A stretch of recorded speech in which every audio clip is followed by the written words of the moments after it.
We're talking about what you're talking about. You all ready for this? Mm-hmm. Dun, dun, dun, dun, dun. This is a sham. No. Nope. Y'all, just stop. Get real. Welcome to DBL. How are you, fellas? Feeling good. Good. I was at a concert. I lost my phone last night at Red Rocks, and someone turned it in. They're good people. Wow. Good people in this world. How did you lose your phone? In a bathroom. Okay. Yeah, just walked out. As you do. Yeah. That makes sense. Yeah, but I just want to say good people are out there. So thank right. you. All right. The January 6th committee is holding another hearing today. It's going to focus on what they say were Trump's efforts to pressure state officials to overturn the 2020 election. So here's the big headline. One of the witnesses today is Georgia's Secretary of State, Brad Raffensperger, who you may remember got on a call from Trump in 2020 asking him to, quote, find the votes he needed to win the state. Here's a part of that taped conversation. So, look, all I want to do is this. I just want to find 11,780 votes, which is one more than we have, because we won the state. So what do we think of these allegations, against former President Trump? And do you think learning more details about these events will change people's mind about the 2020 election? I saw that the poll has gone up, that people, more than I think about 60% of people now find the January 6th committee is doing a good job. More people want him at least held accountable. I hope everyone's okay over there. What do we think about this? And it's Raffensperger who decided to tape that phone call. What do you think, Al? I mean, he kind of definitely had some foresight, which makes you think that maybe he had some phone calls that he was like, maybe I should start recording these because they were kind of interesting. But I look at, all this information we're being given with January 6th, and it's like any rule that we've had. Jeff, this weekend I was watching The Last Dance again with the Bulls documentary. Is amazing. And you see in early championship games, even with like famous players like the Celtics, when they would win, regular people would just run onto the court around like famous basketball players, and we realized, hey, that's not really a good idea, and we fixed it. We made a rule for that. So right now we have something that did not work, clearly, when we look at this situation. So now it's like, what are we going to do? Are we going to make some rules so that this does not happen again? Because I think the people that think Trump did something wrong are going to think that forever. The people that think that he's being set up are going to think that forever. So now we're just talking about the future at this point. Past phone calls, we can hear it. He's asking for more votes. The issue is, what are we going to do the next time somebody asks for that? Yeah. To go back to put a laugh into this first segment. Please do. Then we'll get right back to politics and hating each other. Jeffrey. But Al asked me last week, he goes, hey, what's Jordan's number? And my wife's name's Jordan. I go, Michael Jordan, dude, 23? I go, you don't know that? He goes, dude, your wife. And I go, oh, my wife's number. Now we know your priority. Yeah, I was like, oh my God, I think of Michael Jordan before I think about my wife. I love you. Okay, now let's back to politics. Yeah. What's the end game here? This is taking over the news. It's taking over the show today, maybe perhaps the rest of the week. I feel like people are getting a little tired of it, but we need to get to the bottom of it. Right. I'm all for that, right? We need to get to the bottom is to prevent it from ever happening again. I think you're right. You're not going to change people's minds. It's kind of like when you fight about anything that's political. Why don't you come over here and see my side? Absolutely not, and vice versa. We're never going to get to what is the end game here? What is going to happen to Donald Trump? Is all this for naught? Is all this a lesson so it doesn't happen again? Or is Donald Trump going to be in jail? Great question, and so many people out there want to know. And I did some research on this. Number one, it goes in the history books. So we know that someone had tried to overtake the government. That gets put into place so we don't repeat it. But number two, this is all their findings of all their work, and the Congress can put it out there, right? Now it's up to the Department of Justice. They're the ones that can bring criminal charges. Merrick Garland, the Attorney General, and when asked, he said, I'm watching every second, I'm watching every minute, and I'm now asking for transcripts. So what we're looking for Sounds like an old black grandma now. I'm watching y'all every second. So Garland is watching. So the next step would be, could there be criminal charges brought against him because of what they found from the Department of Justice? Because they bring the criminal charges. Nick Ackerman, also a Watergate prosecutor, said, if I had to put money on one prosecution that's going to send Donald Trump to jail, it's this Georgia one. So this is a big day, big day.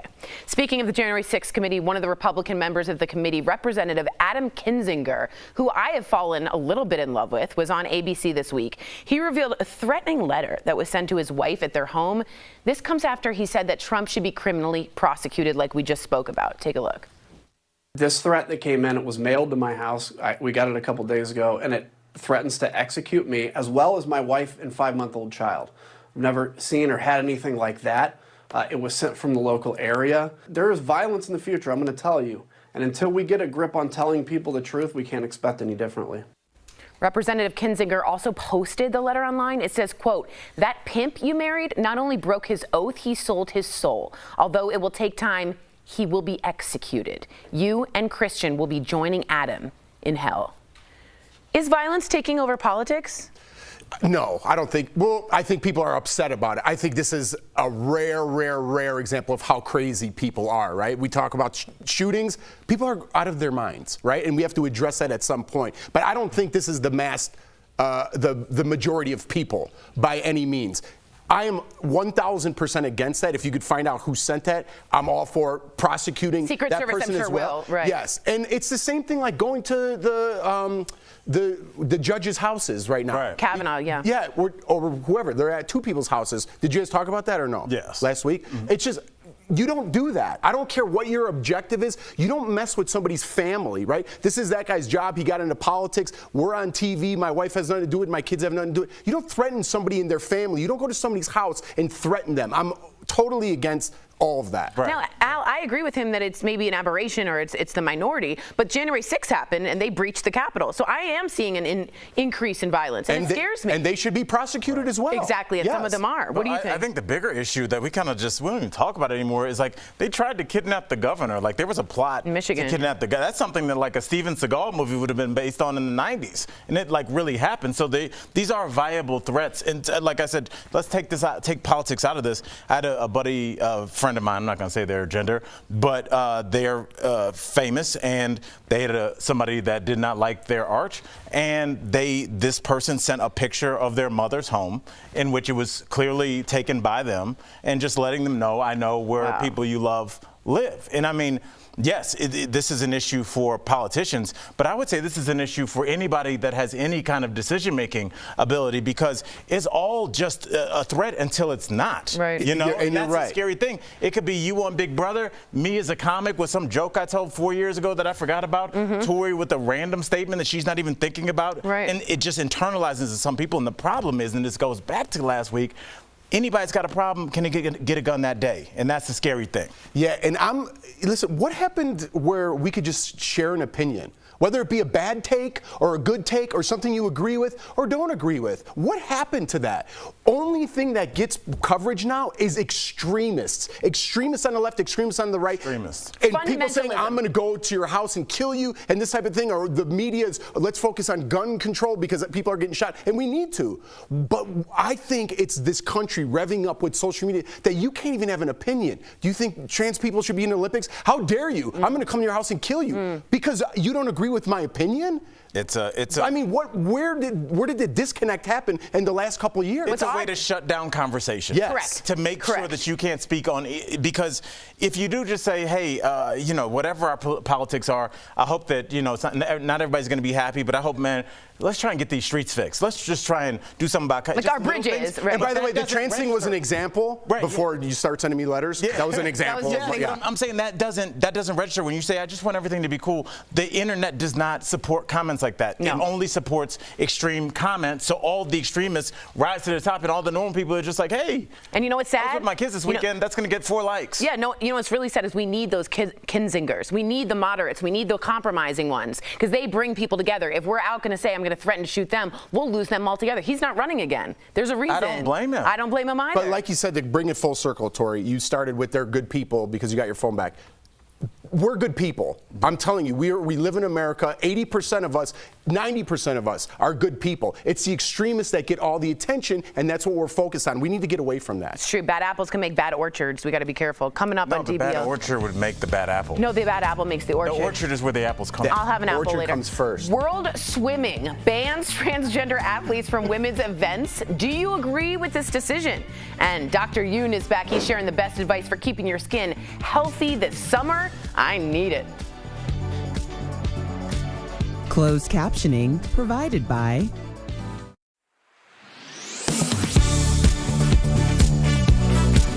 This June, DBL isn't holding back. I've already spent my time and all of my sanity on trying to make you happy. I like a little cheese on my potatoes. That was what's going on in my head. That's what we need more of, conversations in this country like this show. Thank you. DBL is all new every day. Sierra has been on a world tour. She's the one holding the camera. Say hi, Sierra. Hi. How should she say? Oh, just turn it. No, it looks like. I'm just saying she went to France, slowly Paris, shaking. Barcelona.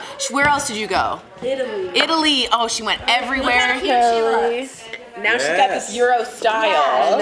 Have to switch it up. Where did you like the best that you went? Italy. She said the food Oh yeah. on the the Amalfi Coast. Who doesn't want that? That's so bad. Can I just say this, and I hope I don't get into like the dinners in Italy a little long. Do you like that? I'm down. Dude, I don't have 4.5 hours for 5 dinner. hours. In Barcelona. Bro, the sun went down. I know. In Barcelona, you start dinner at like 10:30. It's very strange. Great conversation over bread and pasta, some wine, Some candlelight. But then what do you do with the other 2 hours? cobblestone. It is You a have long nice time. conversation with company. Yeah, people in America work to eat to live, and there they also live. to turn phrases to like eat. that. That was We've started writing terrible. down all of Tori's sure you wanna keep analogies going? and like made up They're eating metaphors. somewhere to live. Tori won't be. Someone's eating, someone's living. Also, Alan just learned, and we also learned from Dr. Yoon, even we were talking about summer skin, SPF is so important, but we didn't know that people of color with deep melanin, Right. all of that, I want everybody to ask needs Sierra, did you know that? SPF. Can you nod yes or no? Did you She know did, that? because she's young. But I just learned that. Okay. But I feel like My this generation daughter knows is This skin. really generation into. knows. They know skin. Yeah, my daughter and Merritt talk all the time about Skincare. stuff. Yeah, Yeah. they take better care of their They like skin the this regimen. age. We didn't know until we got older, but Yeah. they We were started like at a in young the age tanning taking care of booths. this. Yeah. Like with this Exactly, thing. with the little eye things and the little heart.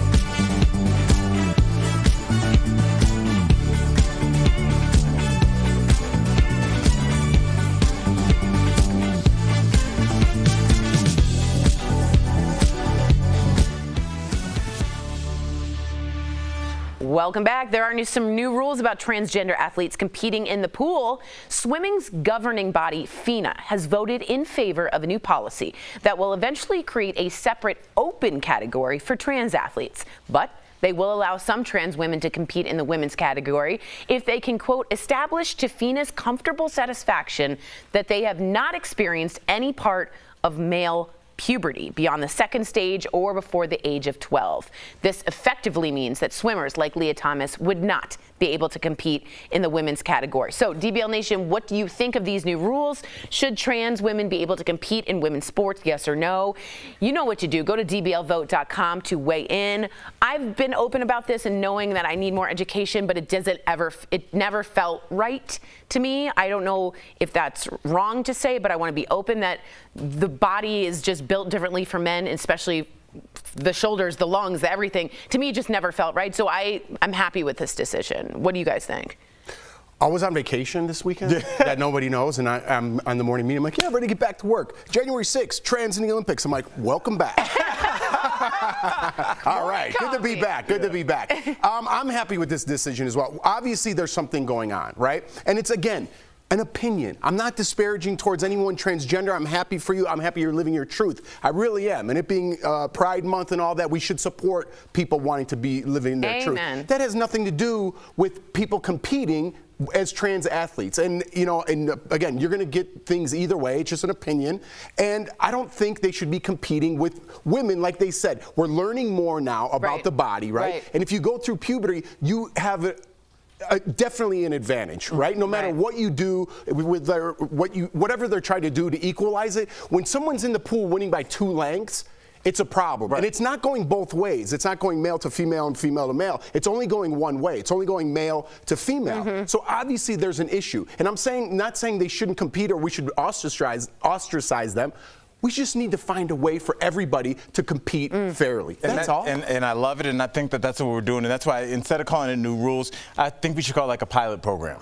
Like, because cool. pilot program doesn't, when there are rules, people are always ready to butt up against it. Like, oh, you know, well, I can't do this, or what if it's, oh, my birthday falls on a weird month and then I can't, that kind of stuff. And like, when can you accurately say when somebody definitely started puberty? Yeah, the second stage right, versus prepubescence, you know, right? it's just, it's just very hard to nail that down. But when you start saying, there's a pilot program, we're going to try this out. No different than if our boss said, hey, you know, we're going to start saying no, you know, casual Fridays. And we'll see, and if we can handle that, maybe we'll do casual Thursdays as well, whatever. But we're trying it out. It's not like the rule is, Jeff, it's casual Friday. It's a different way to come at it. Yeah. Right. So I think maybe I do like that they're trying, like you said, and just these competitors, they want it to be as equal as possible too. They want to win legitimately more than anybody else. Right. They They're don't more want competitive asterisks. than I am. That's totally so right. I think this is good. I just think our wording would really help with people's mentality going into it. Yeah, the branding is important. I totally agree with you. Let's see what you guys said. Should trans women be allowed to compete in women's sports? 90% of you, strong majority, say no.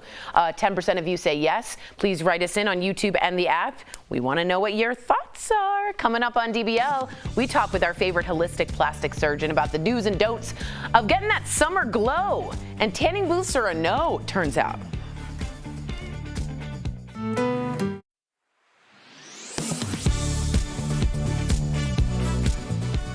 Types of sunscreen you see the most on store shelves. They are chemical and mineral, but which one should you choose?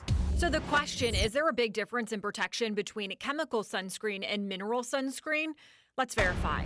Our source is Dr. Alyssa Daniel, a dermatologist with Novant Health, physician assistant Becky Vaglia with Novant Health, and the American Academy of Dermatology. The American Academy of Dermatology says chemical sunscreen works like a sponge, absorbing the sun's rays and is easier to rub into your skin. It usually contains these active ingredients, while mineral sunscreen works like a shield, sitting on the surface of your skin. However, it's harder to rub into the skin. It contains less active ingredients. There's not really a question of one versus another being better or necessarily safer. It's which one, honestly, for me, patients are going to want to apply. Dr. Daniel says mineral-based sunscreen works best on kids and people who have sensitive skin. There are some skin conditions, especially if patients are dealing with problems with pigment, that I do prefer more of the mineral blockers. Vaglio tells us there is some controversy surrounding chemical sunscreen and if it has an effect on your body,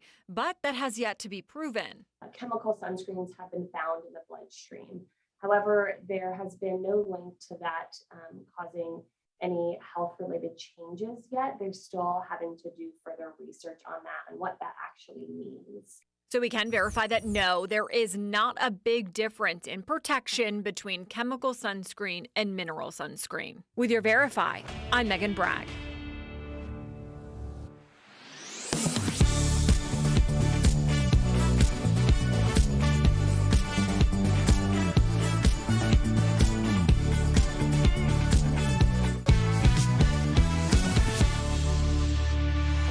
Welcome back. At this point, we might as well call him our resident holistic plastic surgeon, because who doesn't have one of those? Earlier, we had Dr. Yoon dish all about the do's and don'ts of protecting your skin this summer. It's a must-see. Check it out. We've missed you. Okay, so Dr. Yoon, is it really true we have to reapply sunscreen every 2 hours, or is that a bit excessive? Yes, you really should. The way you got to think about sunscreen is that the sunscreen molecules basically kind of get used up the more sun you get. And so the idea now is really it's 2 hours is how long most sunscreens last. May not last as long if you're getting a ton of sun, may last a little bit longer if you're not getting a whole lot. So, but keep to that 2 hour mark and usually you should be pretty safe. Do you need to have a base before applying sunscreen, or does the sunscreen go on first? What, you know, for us that sometimes do moisturizer, makeup, where does it go? Serums. Serums. Typically, sunscreen you want to put on last. And so when you're thinking about skincare, you want to go light to heavy. And so light would be starting with the serums. And then if you've got a moisturizer, put that on. Sunscreen, always you want to put last. If you've got something, let's say, that's active, you know, like a retinol or something like that, you don't want to put that last because you want to put it on the surface of your skin so it can actually penetrate. Sunscreen, you don't necessarily need that penetrating, especially if it's a mineral-based sunblock. So does the same apply for kids in that same process we just talked about? Because my kids hate getting sunscreen. You have to do it, spray them, put on the chalky gets in their sunscreen. eyes. Yeah. Yeah, so the big thing with kids that I really advise against, I see it all the time, is so many people, they just spray the sunscreen on the kids, and you see this huge cloud of sunscreen dust that they're breathing into their lungs. Now, there's some doctors who believe that certain ingredients of chemical sunscreens, like oxybenzone and octinoxate, could be hormone disruptors. And the last thing you want is for a developing child to be breathing that into their lungs. So what I recommend first with kids, ideally you want to use a mineral-based sunblock like zinc oxide or titanium dioxide. If you've got the spray, don't throw it away. Spray it in your hand and then apply it to your child. So I shouldn't allow my kids to smoke anymore, is what you're saying? That was a joke. No. Somebody's going to write it. Somebody's gonna write it. Be careful there. Hey, Doc. Let's talk chafing. All right. It happens to everyone. How do you stop it? Especially if you're in a bathing suit, or I'll be honest, when you're in a summer skirt and you want to like walk, I get it. Shorts. Even jeans shorts. It hurts. Talk to me. So chafing is typically caused by two surfaces that rub together, and if they have a little bit of moisture, then it can cause that chafing. You can even get infections, you can get skin breakdown and all that. So a simple thing to do is to get some cornstarch. You can obviously get that at any grocery store. There's also a commercially available product called anti-monkey butt. Okay. And anti-monkey butt is fantastic because it contains cornstarch and calamine and some other ingredients. You sprinkle that onto the folds of skin, and that helps to prevent that chafing. It's the name of my new single. Please don't release it. I won't. Okay, so Dr. Yoon, what are some things that you've seen people do in the summer that are big no-nos? Well, the first thing is you see those guys that wear their baseball caps backwards. Okay, so baseball caps are great to keep the sun out of your face and to actually keep the UV rays out of your face. You know, I see so many people in my practice who've had skin cancer on their nose, on their cheeks, on their chin, and when those are cut out, it can be really, really devastating. So flip that baseball cap back, front to back, to at least help cover the front of your face. The second thing. No, go ahead. Oh, no, sorry. You go ahead. Yes. Well, second thing is sunglasses. So sunglasses are great for protecting your eyes because you can actually get melanoma of your eyes. Yeah. If you get too much sun, you get UV radiation, you can get melanoma of your eyes. There's no sunblock for you that you put over your eyeballs, so definitely wear sunglasses. And the second benefit of it is you don't squint as much. You know, when you squint, you create these crow's feet wrinkles. I mean, none of you have crow's feet wrinkles because you look so great. Thank you, but Dr. I do, and I can prevent it by wearing sunglasses. Yeah, my cousin's friend got eye cancer or melanoma of the eye, and I almost was like, what is this? And it's a real issue that you kind of have to get checked out. Yeah. I was going to say something funny, but can't. Oh, wait, I'm so sorry. Yeah, But it's they're over fine. now. They're fine. Oh, well, that's good. That's Good. Dr. Yoon, we do appreciate you. We love having you on, and we can't wait to keep our skin glowing this summer. Thanks to you, DBL Nation. If you aren't already, he's such a good follow. Really, he really is. He's worth it. You got to follow Dr. Yoon on social at Tony Yoon MD. Thank you. Thank you, Doc. Thank you. Promotional consideration is brought to you by We Could All.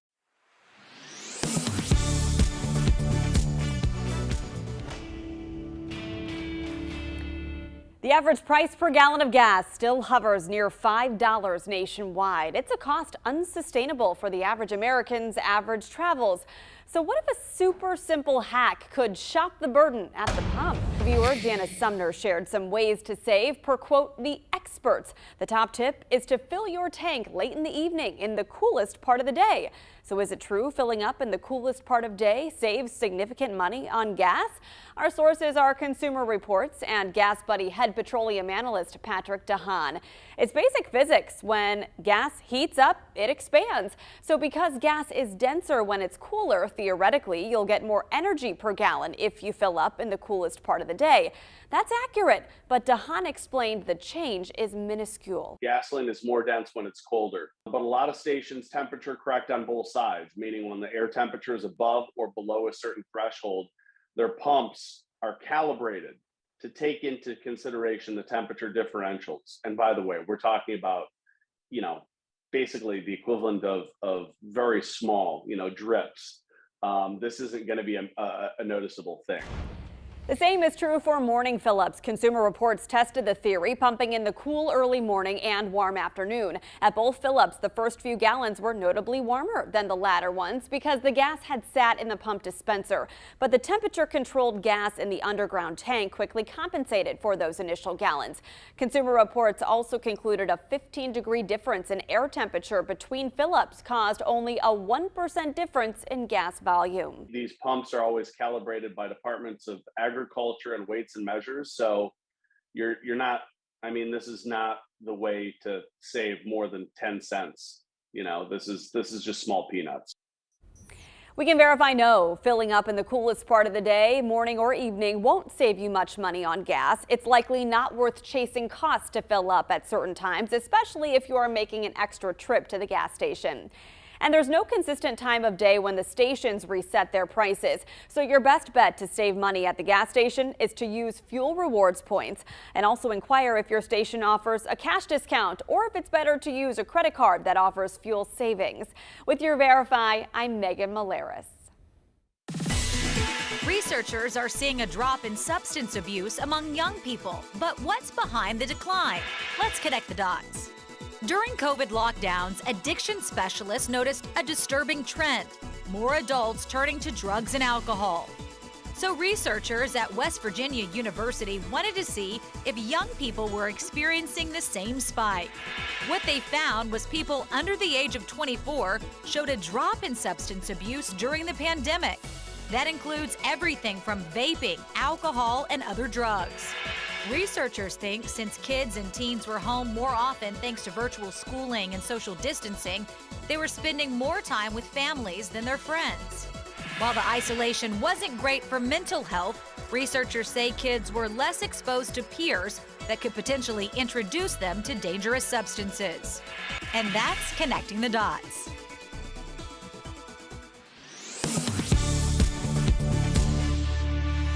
Welcome back. You will lose your AC if you don't pay up. That's the latest threat from scammers. They're using heat. It's time for security alerts. Cooling. Oh yeah, the opposite of that. Sponsored by LifeLock. Thanks, Jeff. With record-breaking heat waves, scammers are capitalizing on the fear of having no air conditioning by threatening to shut off your power if you don't pay. So it starts with this unexpected call or text. That guy seems cool. Yeah, he seems like very confused about it, demanding customers pay their energy bill right away, or they risk having their power shut off within the hour. If you get one of these calls or texts, do not respond. She just got all three. She's like, no! Reach out to your utility company, report the scam, and never, and I mean never, provide personal information to strangers online or over the phone. If your information, though, has been breached, LifeLock is here to help. LifeLock keeps you and your digital identity secure from cyber criminals. So call 1-800-953-0836 or visit lifelock.com to learn more. They're using heat. I mean, they're turning up the heat. They're turning up the heat. Cool it, everyone. I think that's what that young woman got. She got the email saying the heat is coming, and she was like, no. That's true. Yeah. Way to go. DBL's new every day. We'll see you same time, same place tomorrow. Bye, guys.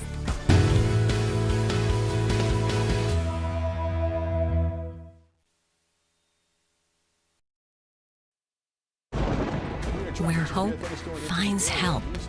Where courage meets conviction. Where makers make fans.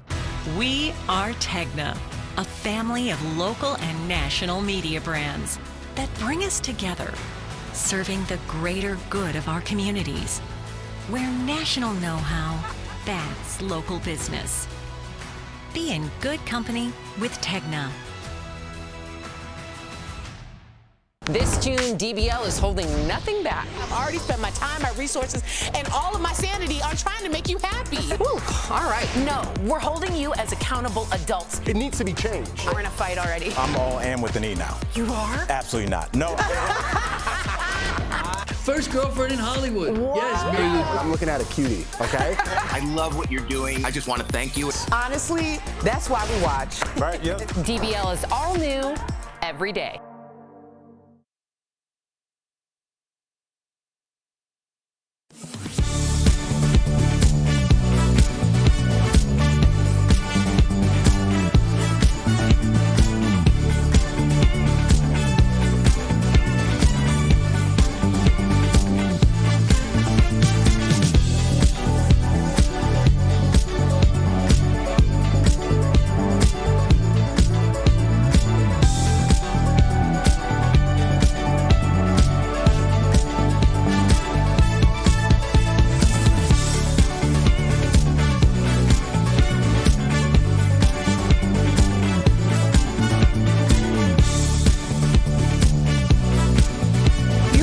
we're talking about today on Daily Blast Live. The January 6th committee focuses on Trump today. Did he pressure state officials to overturn the 2020 election? Plus, a Republican congressman shares the chilling death threat sent to his family. Is violence taking over politics? World Swimming bans transgender athletes from women's events. Do you agree with the decision? Justin Timberlake's dancing goes viral for all the wrong reasons. Is he really losing his cool status, or does the man still have moves? And Beyonce drops a new song. Does it live up to the hype?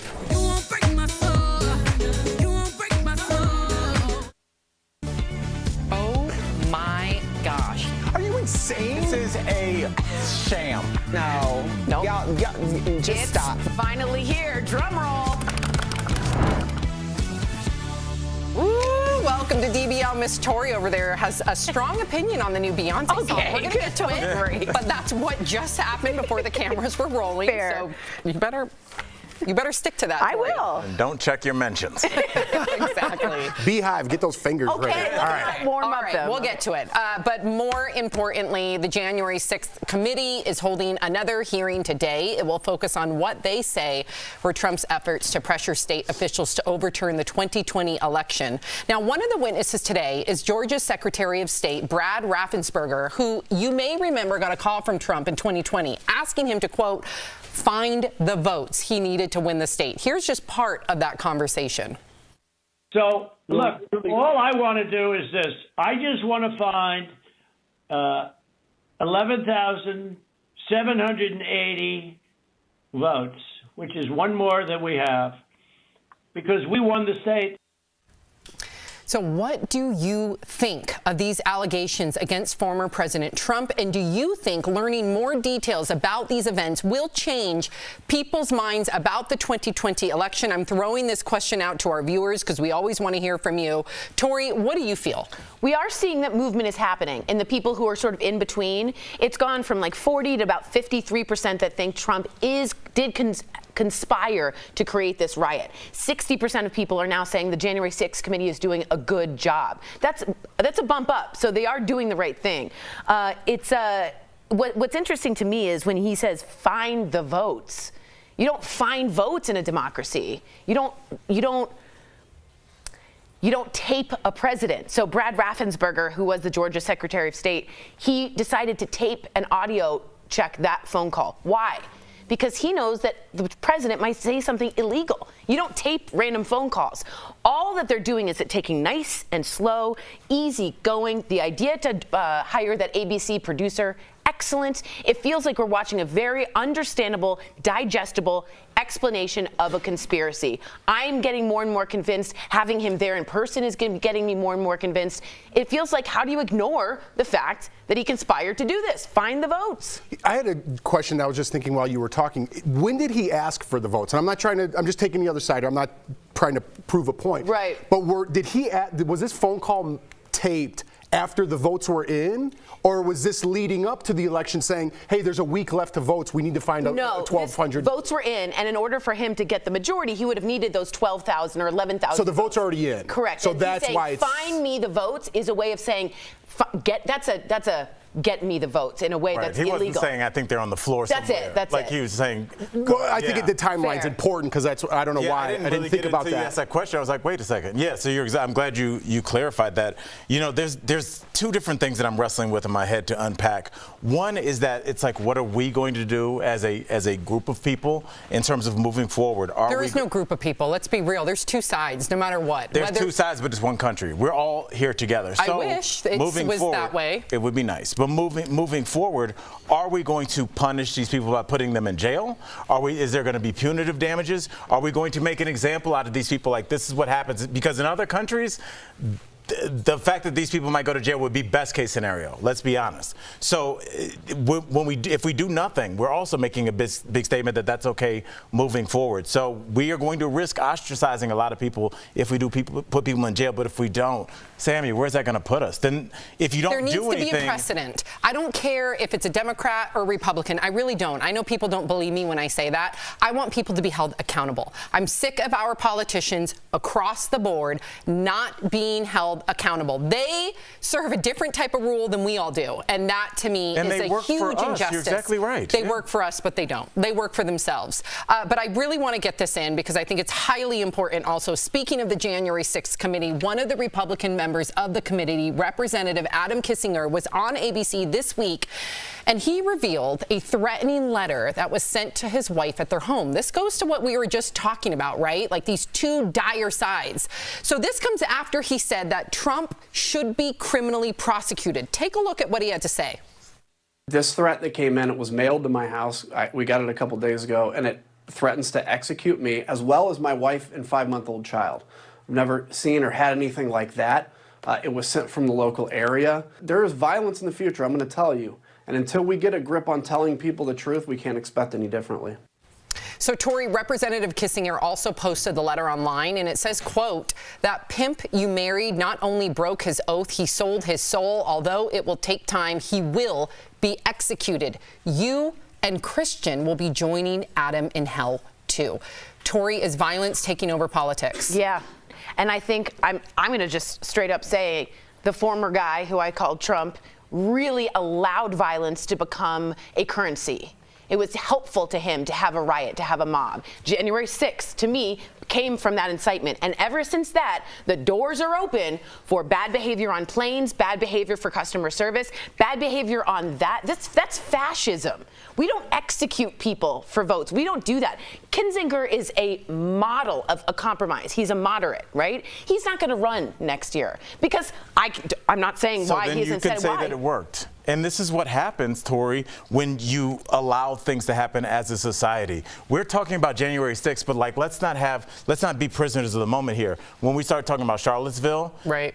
The white nationalists there that killed Heather Heyer and in an act of terrorism, driving that car down the street, they are the armed wing, de facto wing of what the rhetoric is coming out. This last weekend, when there were 31 people that were caught in a U-Haul truck going to effect a pride parade, that is because of the rhetoric directed towards gay and same trans organization people. as when that. you start talking about January 6th, when you start talking about them trying to kidnap a governor, these are all steps taken out by these groups that are supposedly fringe, but these were groups that were being walked around the White House. These are groups that are now, their rhetoric about the great replacement theory is now on national television. That used to be a fringe theory on websites. They're talking about this daily now. But it doesn't represent all Republicans. You're right, but I'm not saying, but the talking points now have a fist behind them. Yes. Because you know, if you say something about trans, gays, election stolen, whatever, that Saturday, 50 guys are going to show up with Humvees and enough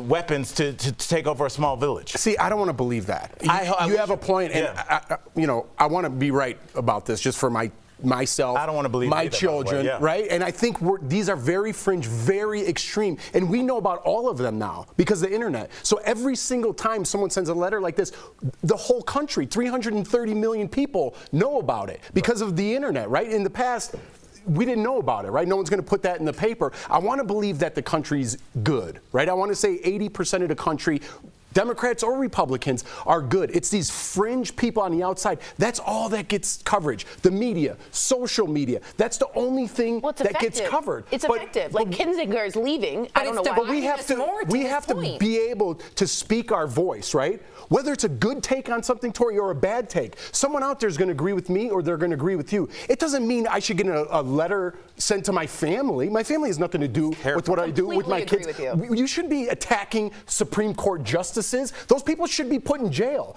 You shouldn't be attacking our White House. Those people should be put in jail. We have to get it right. Okay, so everyone's like, oh, this is this, that. Everyone needs to go to trial. We need to start getting it right. We're focused more on taking people out of jail than putting them in. We're more focused about people's feelings than we are about actual lives. If you hurt someone's feelings, you could lose your job. If I beat up someone, everyone's like, well, at least you didn't use a slur and we can't cancel you. It's just so backwards and bananas. And 80% of the people, I think, are tired of it. They're tired of it. And we'll see when comes election time, the midterm elections. But I feel like the country's just over the oversensitiveness. I hope you're right. I hope you are too. I think the tricky thing is that fine line between not being complacent and then also not shining too much of a light on some of the extremist situations. Which are becoming more normalized. You know? Right. It's tricky because you want to handle it. You want to call it out. But at the same time, you don't want it to further divide us. Right. But then if I say something calling it out, you're a Trumper, you're a racist, you're a homophobe. It's all these labels, which is why I hate cancel culture, because it stops the conversation. We need to get back into having a conversation. Yes. Whether it's somebody having a gun or somebody saying, I know where you live, it's a way to stop the conversation. Yeah, well said. All right, coming up on DBL, a big shakeup in the swimming world. Will a new transgender ban lead to more change in other sports? Plus, Elon Musk's 18-year-old kid is looking to cut all ties in their relationship. What caused the fallout? And new music from Beyonce. Is it a bop or a flop? Tori will tell you. No, I won't. I have terrible taste. Closed captioning provided by... This June, DBL is holding nothing back. We're holding you as accountable adults. It needs to be changed. This is what you want, and this is what you're going to get. If we're going to be real, let's be real. Honestly, that's why we watch. Right, yep. DBL is all new every day. You know what's really interesting? Someone said that I wanted to get your take on it, was that like basically the Republican Party, and I'm not saying this as a shout out, I'm saying like the Trumping Republican Party has no more social, there's no construct to get to a goal. They're just there to love on Trump. And it's odd because a party is usually there to proceed with policies, right? Like the poor, environment, infrastructure. And for how do you feel the Democrats are doing with that? You can't just say Republicans are I'm saying the Trumpers, the specific Trumpers. For me, it's odd that they don't have any policies. All they do is love on him. I don't like that.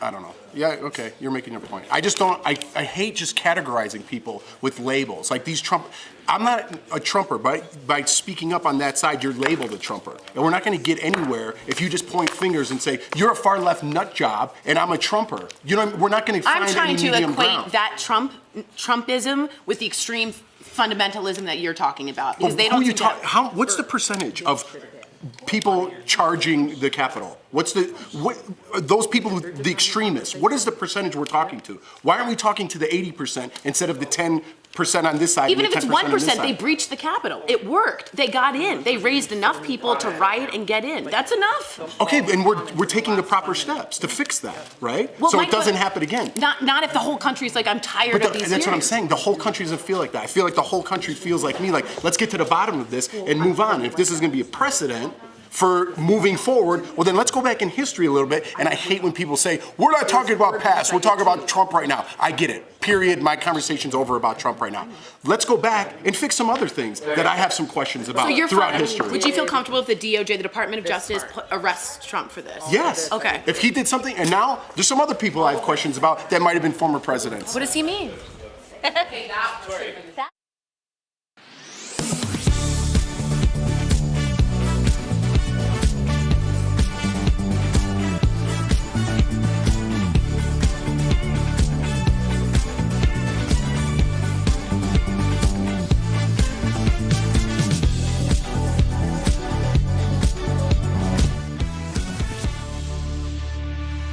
Welcome back. There are new rules about transgender athletes competing in the pool. Swimming's governing body, FINA, has voted in favor of a new policy that will eventually create a separate open category for trans athletes, but they will allow some trans women to compete in the women's category if they can, quote, establish to FINA's comfortable satisfaction that they have not experienced any part of male puberty beyond the second stage or before the age of 12. This effectively means swimmers like Leah Thomas would not be allowed to compete in the women's category. DBL Nation, we got to hear from you. We know this is a hot button topic. What do you think of these new rules? Should trans women be able to compete in women's sports? Yes or no? Go to dblvote.com to weigh in. What are you thinking now? Well, I'm thinking that I like where this is headed in terms of like trying to find a place that's more equitable for everybody. I just wish that we used the phrase pilot program, because pilot gives us room to wiggle around. When you start having hard rules, when we haven't really established, especially like because people's puberty will hit differently, I think some of this is going to be opaque. Some of this is going to be gray. And we have to learn to deal with that as adults, because as soon as a rule is set, there's this thing inside of everybody where we want to unpack tiny details like, well, what about this? Everything's not going to be perfect. But for the most part, establishing some boundaries in terms of making it as fair as possible to somebody that was a Division I swimmer. And I do want to hear from you, Sam. I'm on board with that. I think everybody just wants as fair a playing field as possible without demonizing a group of people trying to live their truth. I'm sorry if I sound like a politician. That's how I feel. I always get beat up for my comments because my default is always inclusion, and I don't think that's always fair. It's just not, right? I don't know enough of the science. I would want to make sure if Sophie was swimming that it was fair. All the people with the blood, sweat, and tears in those pools, I know how grueling that is. 4-6 hours a day, 6 days a week. I get it. So you do want it to be fair. I just hope that we're compassionate in the meantime. So I'm going to default to inclusion, but I don't know if that's necessarily the right choice. This kind of goes back to the labels I was talking about if you watched the last segment, right? By speaking on this, and if you speak against it in any way, you're transphobic, right? And people want to come after your job. We need to put a conversation on the table, right?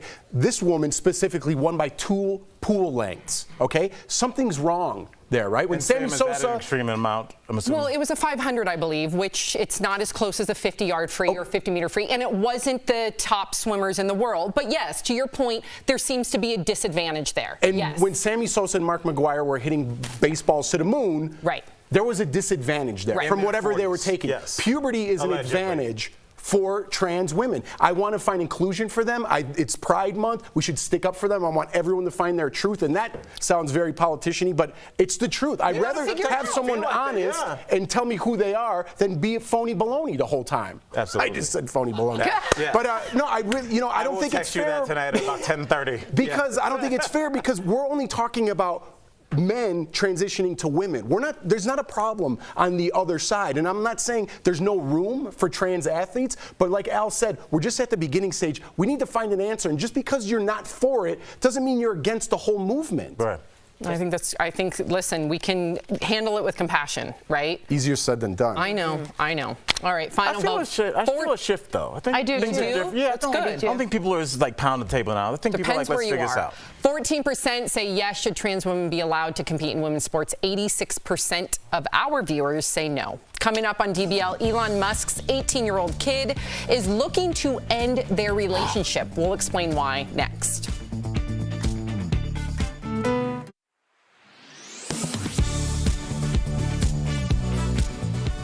Types of sunscreen you see the most on store shelves. They are chemical and mineral, but which one should you choose?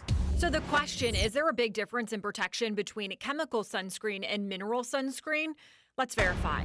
Our source is Dr. Alyssa Daniel, a dermatologist with Novant Health, physician assistant Becky Vaglia with Novant Health, and the American Academy of Dermatology. The American Academy of Dermatology says chemical sunscreen works like a sponge, absorbing the sun's rays and is easier to rub into your skin. It usually contains these active ingredients, while mineral sunscreen works like a shield, sitting on the surface of your skin. However, it's harder to rub into the skin. It contains less active ingredients. There's not really a question of one versus another being better or necessarily safer. It's which one, honestly, for me, patients are going to want to apply. Dr. Daniel says mineral-based sunscreen works best on kids and people who have sensitive skin. There are some skin conditions, especially if patients are dealing with problems with pigment, that I do prefer more of the mineral blockers. Vaglio tells us there is some controversy surrounding chemical sunscreen and if it has an effect on your body, but that has yet to be proven. Chemical sunscreens have been found in the bloodstream. However, there has been no link to that causing any health-related changes yet. They're still having to do further research on that and what that actually means.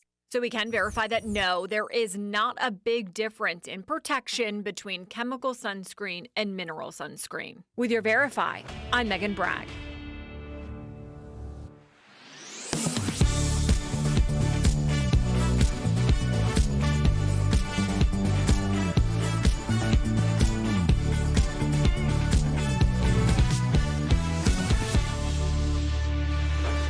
Welcome back. One of Elon Musk's children has decided to end their relationship with the richest man in the world. The 18-year-old, who was born as Xavier Musk, came out as transgender and legally filed to change their name to Vivian Wilson, taking her mother's last name, saying that gender identity was a reason. But that's not all. Vivian also said in her court filing that she wanted to change her name because she doesn't want a relationship with her biological father anymore. Musk has said he supports the LGBTQI plus community, but he's made homophobic and transphobic comments in the past like these. He hasn't commented on Vivian's legal filing, but Vivian's mom and Elon's first wife, Justine, has said that she's proud of her daughter. This all comes after Vivian's 18th birthday just days ago and 2 days after Father's Day, when Elon tweeted, quote, "I love all my kids so much." Why would you need to tweet that? That's okay. I would never tweet that. We don't need to decipher that tweet. I don't know. I think that's just a strange thing. From the honest perspective of a parent, I think that's very strange to tweet. I find Elon Musk a very interesting character because I can't really tell, and I was telling you guys before, if he's just fully trolling all of us. Because he says he's for LGBTQ, and then he's for Ron DeSantis and the Don't Say Gay bill. He says he's for one thing, and then he says he's very progressive on this and very, very, very conservative on the other. And it's like, to me, he's like a Bond villain where he's just like, how do I mess up the world today? And so to me, it's very uncomfortable to see that his children also don't find a stability One there. child. One child. I don't know if I like him or I don't like him. Is it okay to have duality of thought? Yeah. I think that's me. But that's not from what we just saw about the tweets about him saying he's homophobic and this and that. What if we really don't know what's going on? That's the truth You're of it. saying, can you say I'm for the LGBTQ and pronouns suck? Is that what you're saying? You like both? I see and the bill, throw all of it in there, right? Sure, I see. So like, we're judging him on one thing, right? Obviously something's wrong there because to have your son or daughter want to break up with you at 18, there's bigger issues going on than homophobic or transphobic, which is a big issue.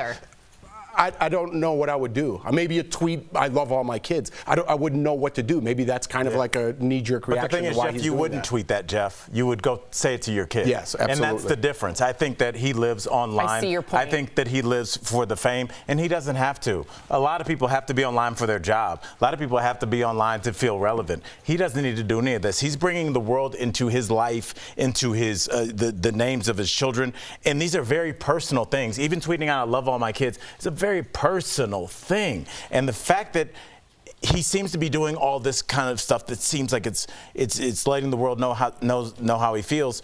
Clearly, his 18-year-old doesn't know because they have no interest in going further with them anymore. So something happened, and unless we want to keep talking about his tweets and what he said on Rogan, who cares? This would be a detonation of my world, of my universe. There's no coming back from this. So the fact that he's still like, yeah, it's weird, my 18-year-old, I'm like, I'm glad you're so cash, bro.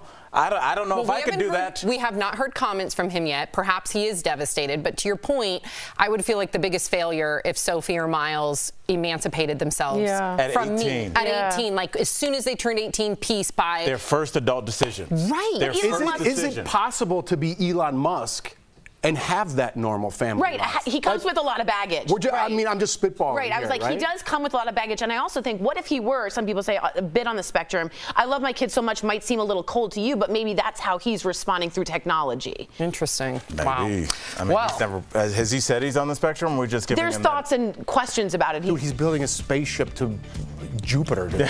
Let's hope. Something's up. Handle business on Earth first, bro. Coming up on DBL, Amber Heard is spotted shopping at a TJ Maxx. Is she on the hunt for bargains or on the hunt for attention? Promotional consideration is brought to you by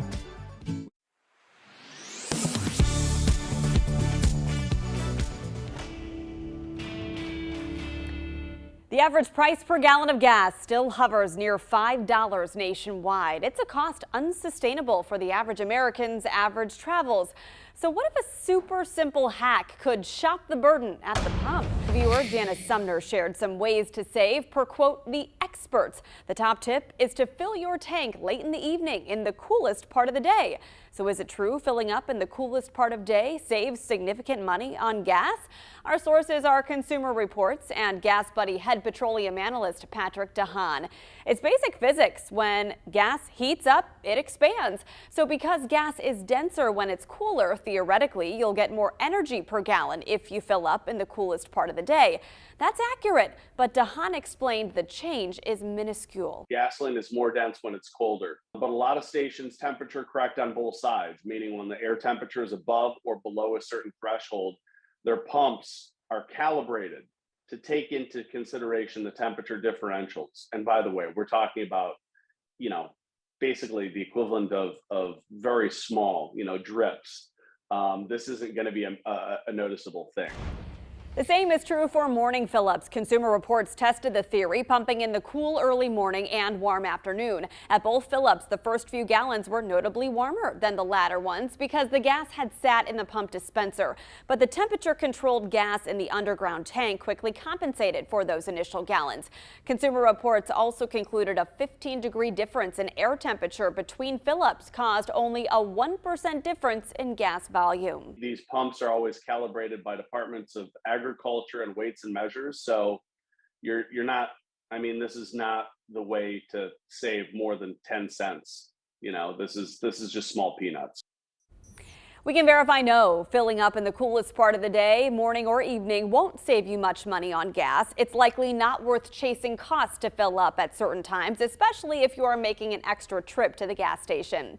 And there's no consistent time of day when the stations reset their prices. So your best bet to save money at the gas station is to use fuel rewards points, and also inquire if your station offers a cash discount or if it's better to use a credit card that offers fuel savings. With your Verify, I'm Megan Malaris. Researchers are seeing a drop in substance abuse among young people. But what's behind the decline? Let's connect the dots. During COVID lockdowns, addiction specialists noticed a disturbing trend: more adults turning to drugs and alcohol. So researchers at West Virginia University wanted to see if young people were experiencing the same spike. What they found was people under the age of 24 showed a drop in substance abuse during the pandemic. That includes everything from vaping, alcohol, and other drugs. Researchers think since kids and teens were home more often thanks to virtual schooling and social distancing, they were spending more time with families than their friends.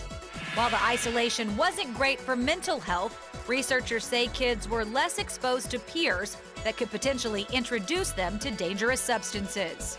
And that's connecting the dots. Welcome back to DBL. We love sharing your comments. Okay, Stewie says Big Jeff should run for president and Big Al should be VP. That'd be a good ticket. Yeah. What would your slogan be? Listen, I don't even mind if you swap those. No, I want you to do all the work. I'm going to be the VP like you good. All right, I'm going to go back in this room. They got little Reese's Minis in there. I'm just going to do all the... I kind of want nothing to do. I might be VP.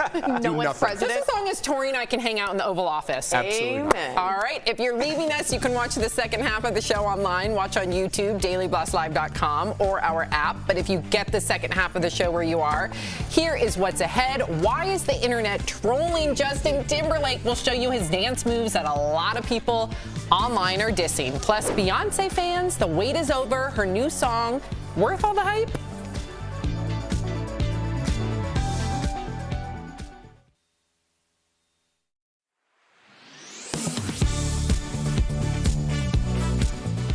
Since the COVID-19 vaccines became publicly available, American vaccine distribution sites have received nearly 690 million doses nationwide. Verify viewer Christy emailed us to ask about a claim she saw circulating that 82 million doses have ended up in the trash. So let's verify. Have more than 82 million COVID-19 vaccine doses been thrown out? Our sources are the Centers for Disease Control and Prevention, the World Health Organization, and CVS Pharmacy. Every dose of the COVID-19 vaccine is tracked in a CDC database. The CDC confirms to Verify that between December 2020 and May 2022, vaccination sites received more than 687 million doses. And as of June 9th, they discarded 87 million doses. So, yes, more than 82 million doses of COVID-19 vaccines have been thrown out. This is because CDC guidelines require that when a vial of the vaccine is opened, which can contain up to 15 doses, it must be used within 2 to 12 hours of opening. So if there aren't enough waiting recipients, the leftover doses get thrown out. CVS, the nation's largest pharmacy, administered about 1 in every 10 doses in the U.S. and reported throwing out nearly 13 million doses. If you tally up all the vaccination sites across the country, about 12% of all doses ended up in the garbage.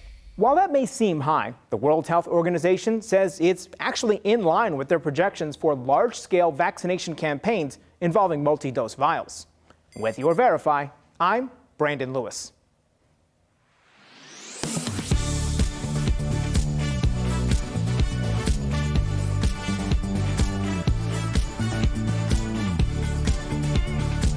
This is Daily Blast Live. We're talking about what you're talking about. Oh my gosh. Are you insane? This is a sham. No. No. Y'all, just It's stop. finally here. Drum roll. Hold up, oh baby, baby, you won't break my soul. You won't break my soul. You won't break my soul. You won't break my soul. I tell everybody, everybody.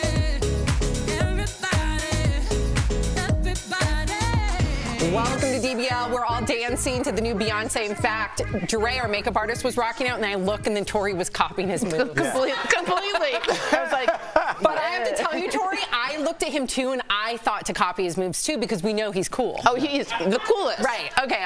We love you, You Mexico guys gay sound man. like some moms. We are. I know. Well, No. Kind of. yeah. You're a dog mom. Thank you. Okay. Regardless, that was Beyonce's first single from her new album, Renaissance, set to drop July 29th. The song is called Break My Soul, and it definitely has people talking, but not for the reasons you might think. So take one more listen first.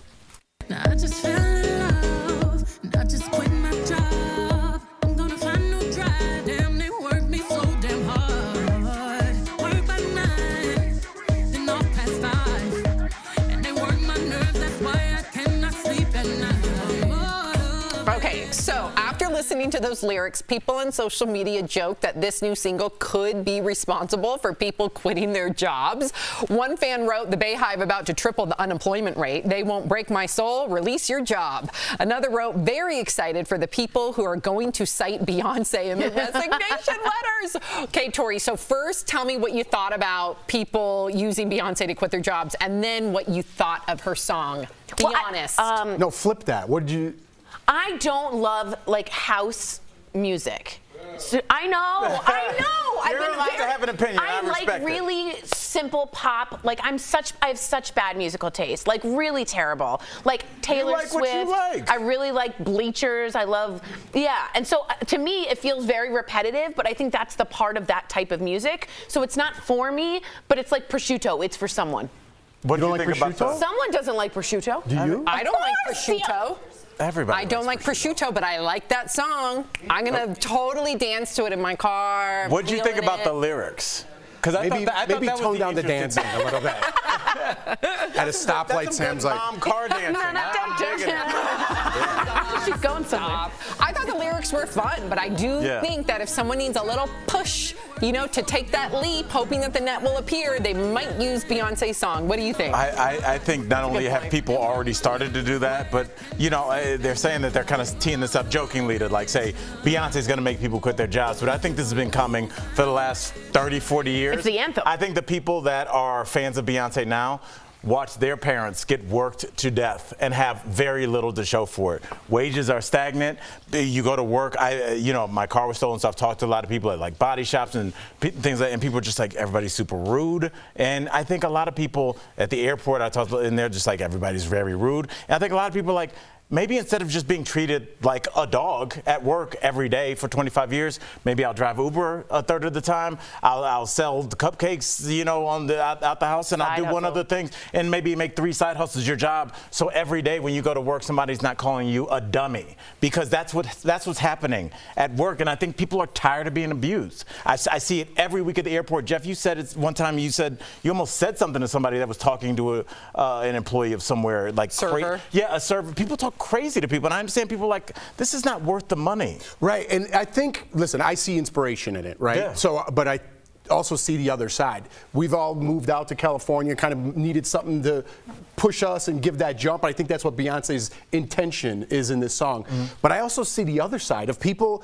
People these days are very entitled, right? And it's everyone, it's your fault, it's not mine, and I should be here. This is why I'm not here, because it's your fault. And those people that listen to Beyonce, they don't have that drive inside them. They're looking for one more excuse to have the world be against them. So I am a little scared. I don't think the unemployment rate's going to rise because of this song, but how you interpret that these days, I take that very serious. I think it resonates with people. I think a lot of people are ready to take the next step. And I know for myself, when I was deciding to become a professional comic, there was a song by Jay-Z, and I used to listen to it driving. Gave you the push? Yes, because I was still a middle school teacher. I would be tired because I would work all day. And in Florida, I would drive to Sarasota, which is away from Miami, an hour and a half across Alligator Alley, get across, so there's nowhere to stop, and I'd be exhausted. But I was like, yeah, and I just remember just thinking, like, listening to Jay-Z, I was like, when I take my hour special, I'm gonna listen to this song, and I did. Manifest. When I did, so manifest. That's artists the difference, do push Right. you to do the right thing. So that's awesome. That's what's up. I love that story. Al. Yeah. Okay.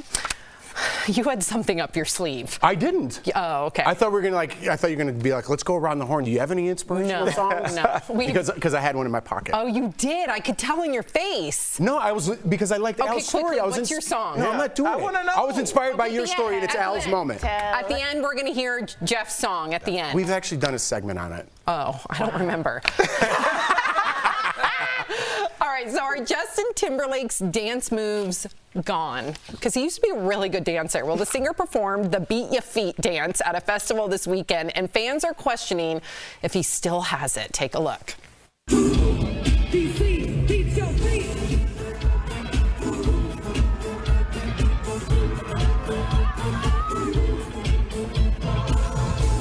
Wow. So one person posted, Justin Timberlake said, DC, beat your feet, and proceeded to do the hokey pokey.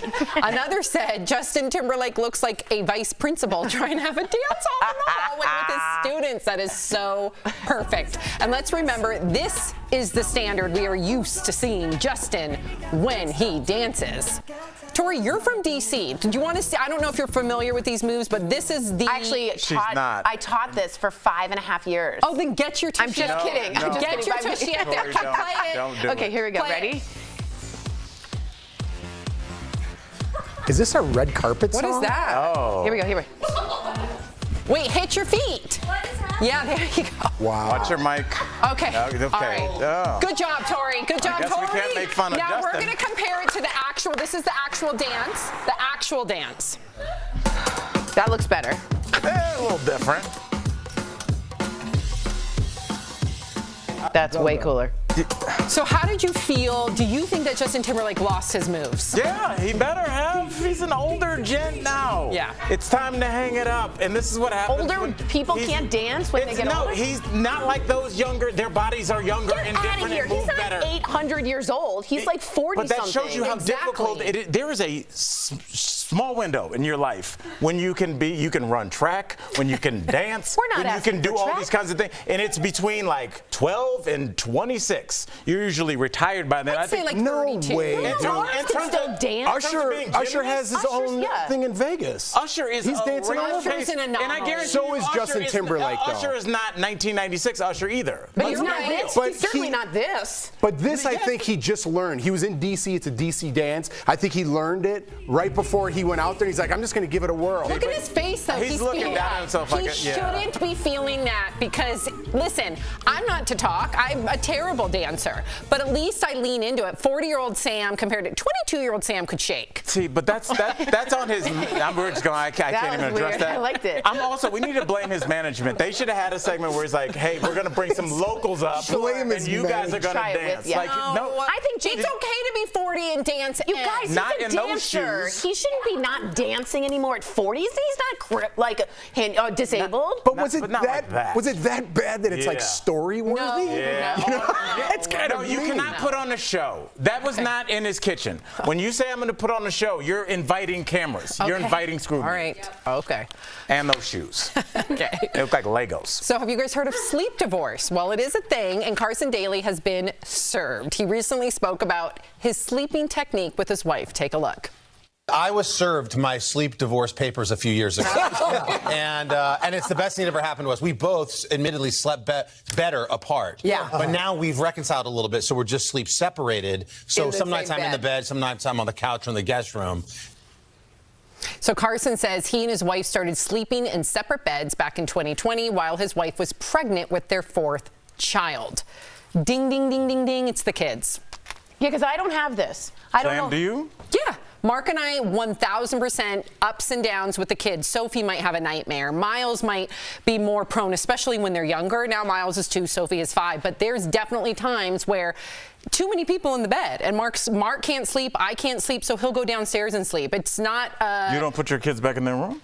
Sometimes. It just depends. I mean, sometimes at 2 in the morning, if Sophie has a nightmare, it's easier to have her come in the bed. Sometimes if, Miles is 2, he's really good. But in the beginning, sometimes it was easier But could this be a permanent situation, you think, where you slept in separate beds? I hope not, but I do think right now it's fluid and we just take it as it goes and we're surviving with 2 young children, and that shouldn't be a knock on our intimacy or our marriage. It is what it is. What do you think? I relate. I could definitely Same. relate to this, and it makes me happier. And sometimes the kid's happier, and sometimes our wife happier, right? Depending on the situation, the kids Sleeping will come separate, in you mean? very just, yeah, but let me fill into context. Okay. Me and my wife hate each other, and we sleep separately. Go ahead, Tori, what are your thoughts? No, I didn't understand what you were saying. I was just going to repeat what Sam said, but go ahead. You seem very enthusiastic about I this was conversation. asking you a questions, just a question. What do you think, Tebow? I don't sleep alone. I sleep with Brooks, and it's important to me. But I guess I was judging. I was judging it. I think there's a lot of Great issues take. that No, I was just asking you a question. I feel like we're also not factoring in that there's like a lot of couples, I'm not trying to be funny, have serious snoring issues. Like that's a thing. Yeah. Some people have issues with their Sleep septum, but apnea, like it's a real thing. And I think a lot of people, if you're a person is sensitive to sound or somebody's getting up a lot in the middle of the night, I think like this is more common than you think. Getting a good night's sleep is one of my top priorities because I'm a much better person. So kudos to them. Absolutely. Do what you got to do. Okay, so if you ever wondered what grosses out Faith Hill, we have the answer. She spoke about it when talking about her show 1883 during a recent interview with Courtney Cox for Variety. Take a look. To be authentic, people had to grow their hair under their arms. It began a few months before we started filming, and I don't laser, but I wish I may now, so I never have to do that again because I can't even imagine it. It was so really, it really grossed me out, I have to say. So Faith went on to say that she respects the women who choose not to shave, saying it's just not for her. What grooming habits could you not live without? Tori, starting with you. Could you not live without? Could you go without shaving your armpits? Could you go? I prefer to shave, but I'm also like, I have to say that I'm not judgy at all if you want to do that. And in Europe, it's a completely different take on it. Hair is very different in terms of how we adapt it as Homo sapiens, if you want to go all the way back there, for protection against dirt and the environment. So I'm just saying, it's very relative, and it's all what's in trend. So I'm fine with it, but I prefer to be more aerodynamic. I didn't know Homo sapiens. Homo sapiens entered the conversation, huh? Hair evolved and became what it You're meant. right. It kept us warm. It kept you warm. It kept you safe. It kept you. Yeah, it was. Yeah. Jeff, what about you? Like, you're always clean shaven. Would you I like ever? to manscape. Would you ever? Would you ever not manscape, or do you need that in your life? I like it. I like it. You know what I mean? And I like my wife to do the same. And that's okay. And that's okay. That's but okay. you know, like if you have an opinion, again, everyone judges you. I'm not a big fan. Sexually, I don't know. I'd be like, what's going on? What's happening? Yeah. Are you auditioning for a movie? Yeah. You know? Are you going to be in 1883? Anything you would not get rid of? I wouldn't. This sounds super weird, but I love to floss. Does that count? Oh, yeah. I love it. I like the way it feels. He likes to poke his gums, he said. Yeah, That's why like, you would I don't leave know those what that things little everywhere, thing is. remember? I have those little weird hooks that look like Y's with the string in between. Just like the Homo sapiens. Yes, that evolved. It evolved from They old used to school use floss. pieces of hair. Yeah, did They they really? did, yeah. Wow, how did you know No, that? they didn't. What? Sam said it. You were so confident. Maybe they did, but I love that Kelly Schuberth immediately had my back. I love you, Kelly. You're a ride or die over there. But I could have been right. Coming up on DBL, Amber Heard is spotted at a TJ Maxx. Did losing in court cause her to change her shopping habits? No, but I've done that. Closed captioning provided by. And I said, This June, DBL is holding nothing back. We're holding you as accountable adults. It needs to be changed. This is what you want, and this is what you're gonna get. If we're gonna be real, let's be real. Honestly, that's why we watch. Right, yep. DBL is all new every day. Great, Sierra. I was standing by you the whole time. Tori, do you have any other weird grooming things? Because for me, I also like the tongue scrape. I like the He tongue likes a lot of oral things, oral fixation. Okay. You like a lot of like stuff to be clean, make I like sure my it's in mouth there. to Your be mouth to clean. be like Yeah, fresh and it's clean. important. He used to when he used to, and you don't do it anymore. Now you're gonna start again. Drop his little flossies in my coffee cup every single time. Yeah, that's. Do you remember that? Oy vey with this disgusting. Was I doing it that much? Oh my God, it was constant. Yeah. No, I would throw them away if I knew. No. That has a good. They were everywhere. Really? They were everywhere. All right. I love to get it. 3 separate sources corroborate like that. Everyone is saying, Tori, what's wrong with you? Oh, are you guys talking about my Beyonce take? I know You could have read that any day. That's an evergreen tweet. Oh my God, wait, Brandon Allen says the heel crust has to go. What does that mean? When your heel's crusty? I just got a deluxe pedicure because at mine I had to work on. I didn't know. I used a thingy though, a cheese grater in the shower. It's the very. cheese grater's not good. It didn't help at all. So the cheese grater, as good as it is, instantly the cheese grater ends up your heel will produce more calluses. Yes, you know. Don't do the cheese grater. She always does the cheese grater at the pedicure. And by week 2, does it start to get callousy again? Yeah. Maybe a pumice. Why? What's your solution? I do pumice and I use Aquaphor at night under socks. Aquaphor I have baby under socks, I'm all over soft that. Feet, Pumice. baby soft How do you feet. say Sam pumice? I just use like a pumice stone or a file, like those like You don't know what a files. pumice No, I didn't know how to pronounce it. And then I do pumice? Aquaphor on my heels. Pumice. Yeah. Aquaphor is good. I have very baby soft feet. You do? But it took a while because I I used to do the cheese grater. Oh man. Oh no.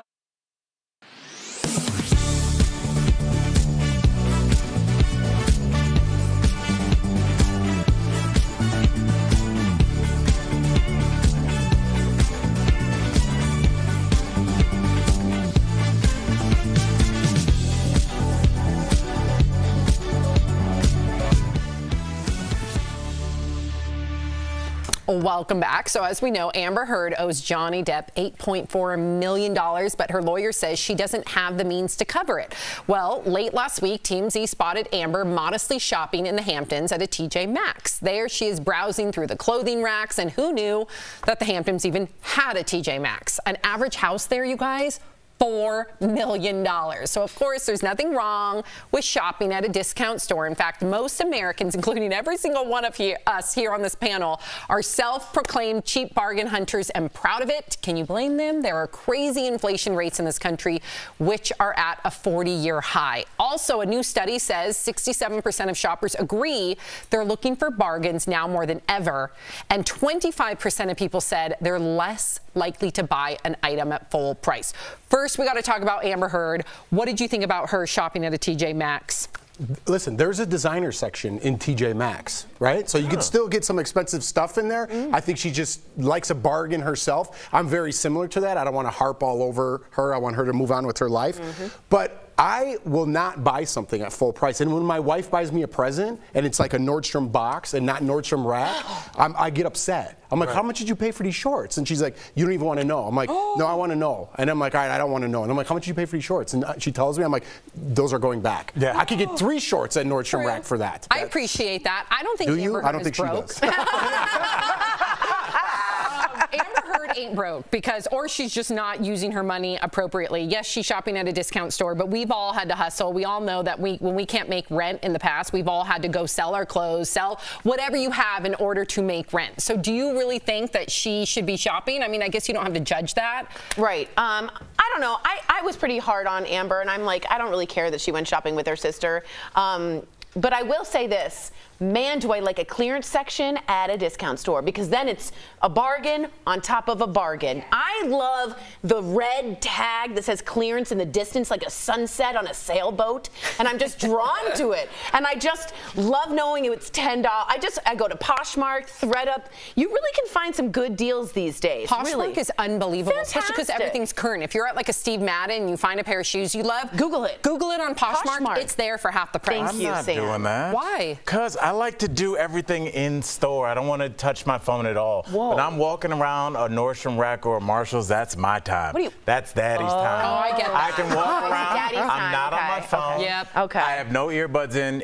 I just listen to whatever song is playing, and I try on jackets. I see what colors I like. It really is like, I realized when I was there, because I've heard people talk about like Home Goods and Marshalls. That's like our mall now. Target is like, if you think about Target, there's a Starbucks in there. You walk around, you're really just there to look at things and people. It's old people mall. Yeah, and that's what I do. I like walking around. I love it. I love the smell, love the colors. I like Sophie it and all. I made a whole day. Jeff gave Sophie a gift card, and we made a whole day of it yesterday. Like, so I said, Miles is staying home with Mark. It's going to be you and me. Got a little coffee at the Starbucks, walked What did she around, get? tried stuff on. She got like a mermaid Barbie, and she got like those LOL dolls. She got quite a few things. Thank you, Jeff. How much? You're welcome. How much extra did you spend though? Did you get other stuff? Because when I'm in there, I'm like, I came for one thing. I'm like, I could get a candle from those two people on TV, and hey, look, this pillow. Why not? And then I'm like, I bought a pillow. All of a sudden, it was a $200 bill. Yeah, and because everything's on sale, but you're like, I could use all this stuff. Quickly, what do you think about other people thinking Americans are cheap? Do you think we're cheap or just good bargain hunters?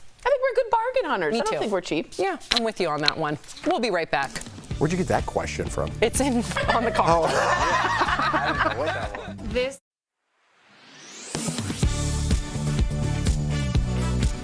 There are two types of sunscreen you see the most on store shelves. They are chemical and mineral. But which one should you choose? So the question, is there a big difference in protection between chemical sunscreen and mineral sunscreen? Let's verify. Our source is Dr. Alyssa Daniel, a dermatologist with Novant Health, physician assistant Becky Vaglia with Novant Health, and the American Academy of Dermatology. The American Academy of Dermatology says chemical sunscreen works like a sponge, absorbing the sun's rays and is easier to rub into your skin. It usually contains these active ingredients, while mineral sunscreen works like a shield, sitting on the surface of your skin. However, it's harder to rub into the skin. It contains less active ingredients. There's not really a question of one versus another being better or necessarily safer. It's which one, honestly, for me, patients are going to want to apply. Dr. Daniel says mineral-based sunscreen works best on kids and people who have sensitive skin. There are some skin conditions, especially if patients are dealing with problems with pigment, that I do prefer more of the mineral blockers. Vaglio tells us there is some controversy surrounding chemical sunscreen and if it has an effect on your body, but that has yet to be proven. Chemical sunscreens have been found in the bloodstream. However, there has been no link to that causing any health-related changes yet. They're still having to do further research on that and what that actually means. So we can verify that no, there is not a big difference in protection between chemical sunscreen and mineral sunscreen. With your Verify, I'm Megan Bragg.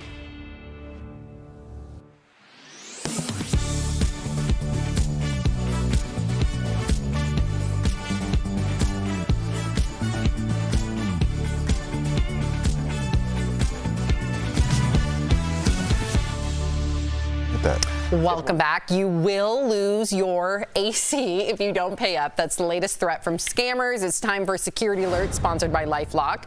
With record-breaking heat waves, scammers are capitalizing on the fear of having no air conditioning by threatening to shut off your power if you don't pay.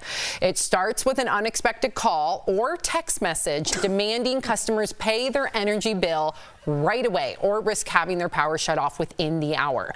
If you get one of these calls or texts, do not respond. Reach out to your utility company to report the scam, and never, ever provide personal information to strangers online or over the phone. If your information has been breached, LifeLock is here to help. LifeLock keeps you and your digital identity secure from cyber criminals. Call 1-800-953-0836 or visit lifelock.com to learn more. We'll be right back.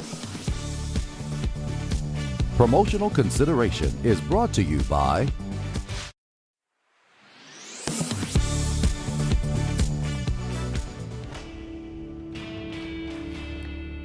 average price per gallon of gas still hovers near $5 nationwide. It's a cost unsustainable for the average American's average travels. So what if a super simple hack could shop the burden at the pump? Viewer Janice Sumner shared some ways to save per quote the experts. The top tip is to fill your tank late in the evening in the coolest part of the day. So is it true filling up in the coolest part of day saves significant money on gas? Our sources are Consumer Reports and Gas Buddy head petroleum analyst Patrick DeHaan. It's basic physics. When gas heats up, it expands. So because gas is denser when it's cooler, theoretically, you'll get more energy per gallon if you fill up in the coolest part of the day.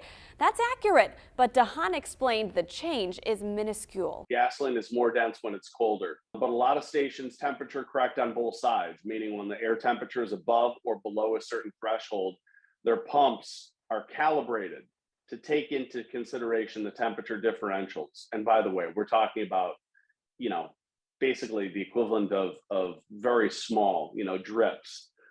This isn't going to be a noticeable thing. The same is true for morning fill-ups. Consumer Reports tested the theory, pumping in the cool early morning and warm afternoon. At both fill-ups, the first few gallons were notably warmer than the latter ones because the gas had sat in the pump dispenser. But the temperature-controlled gas in the underground tank quickly compensated for those initial gallons. Consumer Reports also concluded a 15-degree difference in air temperature between fill-ups caused only a 1% difference in gas volume. These pumps are always calibrated by departments of agriculture and weights and measures. So you're not, this is not the way to save more than 10 cents. This is just small peanuts. We can verify no. Filling up in the coolest part of the day, morning or evening, won't save you much money on gas. It's likely not worth chasing costs to fill up at certain times, especially if you are making an extra trip to the gas station. And there's no consistent time of day when the stations reset their prices. So your best bet to save money at the gas station is to use fuel rewards points, and also inquire if your station offers a cash discount or if it's better to use a credit card that offers fuel savings. With your Verify, I'm Megan Malaris. Researchers are seeing a drop in substance abuse among young people. But what's behind the decline? Let's connect the dots. During COVID lockdowns, addiction specialists noticed a disturbing trend: more adults turning to drugs and alcohol. So researchers at West Virginia University wanted to see if young people were experiencing the same spike. What they found was people under the age of 24 showed a drop in substance abuse during the pandemic. That includes everything from vaping, alcohol, and other drugs. Researchers think since kids and teens were home more often thanks to virtual schooling and social distancing, they were spending more time with families than their friends. While the isolation wasn't great for mental health, researchers say kids were less exposed to peers that could potentially introduce them to dangerous substances. And that's connecting the dots.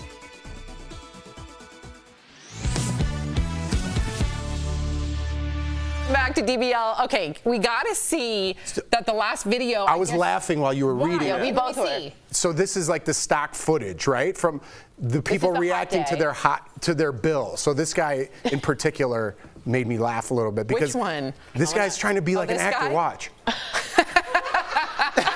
Oh no, dude. She's my favorite. Yeah, Three she's different good. reactions. But range of emotions. These are jobs that you get when you first move to Los Angeles, and who knows where it's going to go. I apologize to that guy. No. Listen to Beyonce's song and keep reaching for the stars, What's your buddy. song, real quick? Mr. Jones. That was the one that inspired me. That was? I want to see the TV staring right back at me. I didn't remember. I must have been gone that day. What was your song? I don't remember either. Won't Back Down. Oh, now I remember.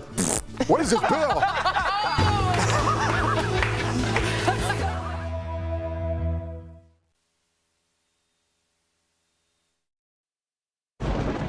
Where hope finds help. Where courage meets conviction. Where makers make fans. We are Tegna, a family of local and national media brands that bring us together, serving the greater good of our communities. Where national know-how backs local business. Be in good company with Tegna. This June, DBL is holding nothing back. I've already spent my time, my resources, and all of my sanity on trying to make you happy. Whew, all right. No, we're holding you as accountable adults. It needs to be changed. We're in a fight already. I'm all in with the knee now. You are? Absolutely not. No. First girlfriend in Hollywood. What? Yes, baby. I'm looking at a cutie, okay? I love what you're doing. I just want to thank you. Honestly, that's why we watch. Right, yep. DBL is all new every day.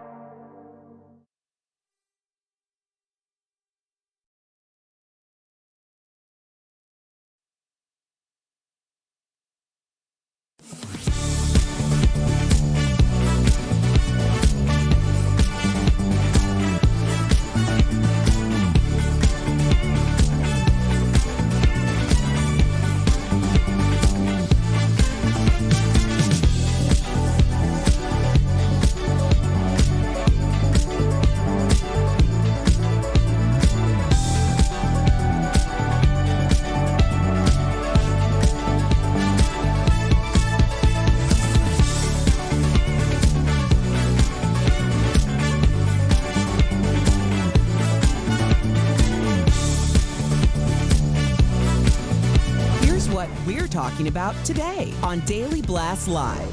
The January 6th committee focuses on Trump today.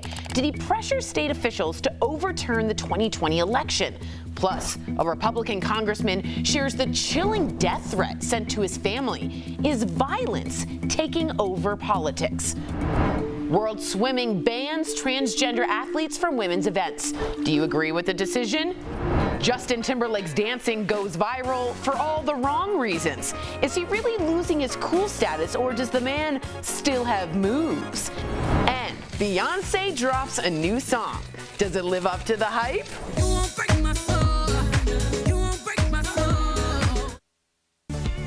Oh my gosh. Are you insane? This is a sham. No. Nope. Y'all, just It's stop. finally here. Drum roll. Ooh, welcome to DBL. Miss Tori over there has a strong opinion on the new Beyonce song. Okay, We're going to get to it. great. But that's what just happened before the cameras were rolling. Fair. So you better stick to that. I Tori. will. And don't check your mentions. Exactly. Beehive, get those fingers Okay, ready. let's not warm All up right, them. we'll get to it. But more importantly, the January 6th committee is holding another hearing today. It will focus on what they say were Trump's efforts to pressure state officials to overturn the 2020 election. Now, one of the witnesses today is Georgia's Secretary of State, Brad Raffensperger, who you may remember got a call from Trump in 2020 asking him to, quote, find the votes he needed to win the state. Here's just part of that conversation. So, look, all I want to do is this. I just want to find 11,780 votes, which is one more than we have, because we won the state. So what do you think of these allegations against former President Trump? And do you think learning more details about these events will change people's minds about the 2020 election? I'm throwing this question out to our viewers because we always want to hear from you. Tori, what do you feel? We are seeing that movement is happening, and the people who are sort of in between, it's gone from like 40 to about 53% that think Trump did conspire to create this riot. 60% of people are now saying the January 6th committee is doing a good job. That's a bump up. So they are doing the right thing. What's interesting to me is when he says find the votes. You don't find votes in a democracy. You don't tape a president. So Brad Raffensperger, who was the Georgia Secretary of State, he decided to tape and audio check that phone call. Why? Because he knows that the president might say something illegal. You don't tape random phone calls. All that they're doing is taking nice and slow, easy going. The idea to hire that ABC producer, excellent. It feels like we're watching a very understandable, digestible explanation of a conspiracy. I'm getting more and more convinced. Having him there in person is getting me more and more convinced. It feels like, how do you ignore the fact that he conspired to do this? Find the votes. I had a question that I was just thinking while you were talking. When did he ask for the votes? And I'm just taking the other side. I'm not trying to prove a point. Right. But was this phone call taped after the votes were in?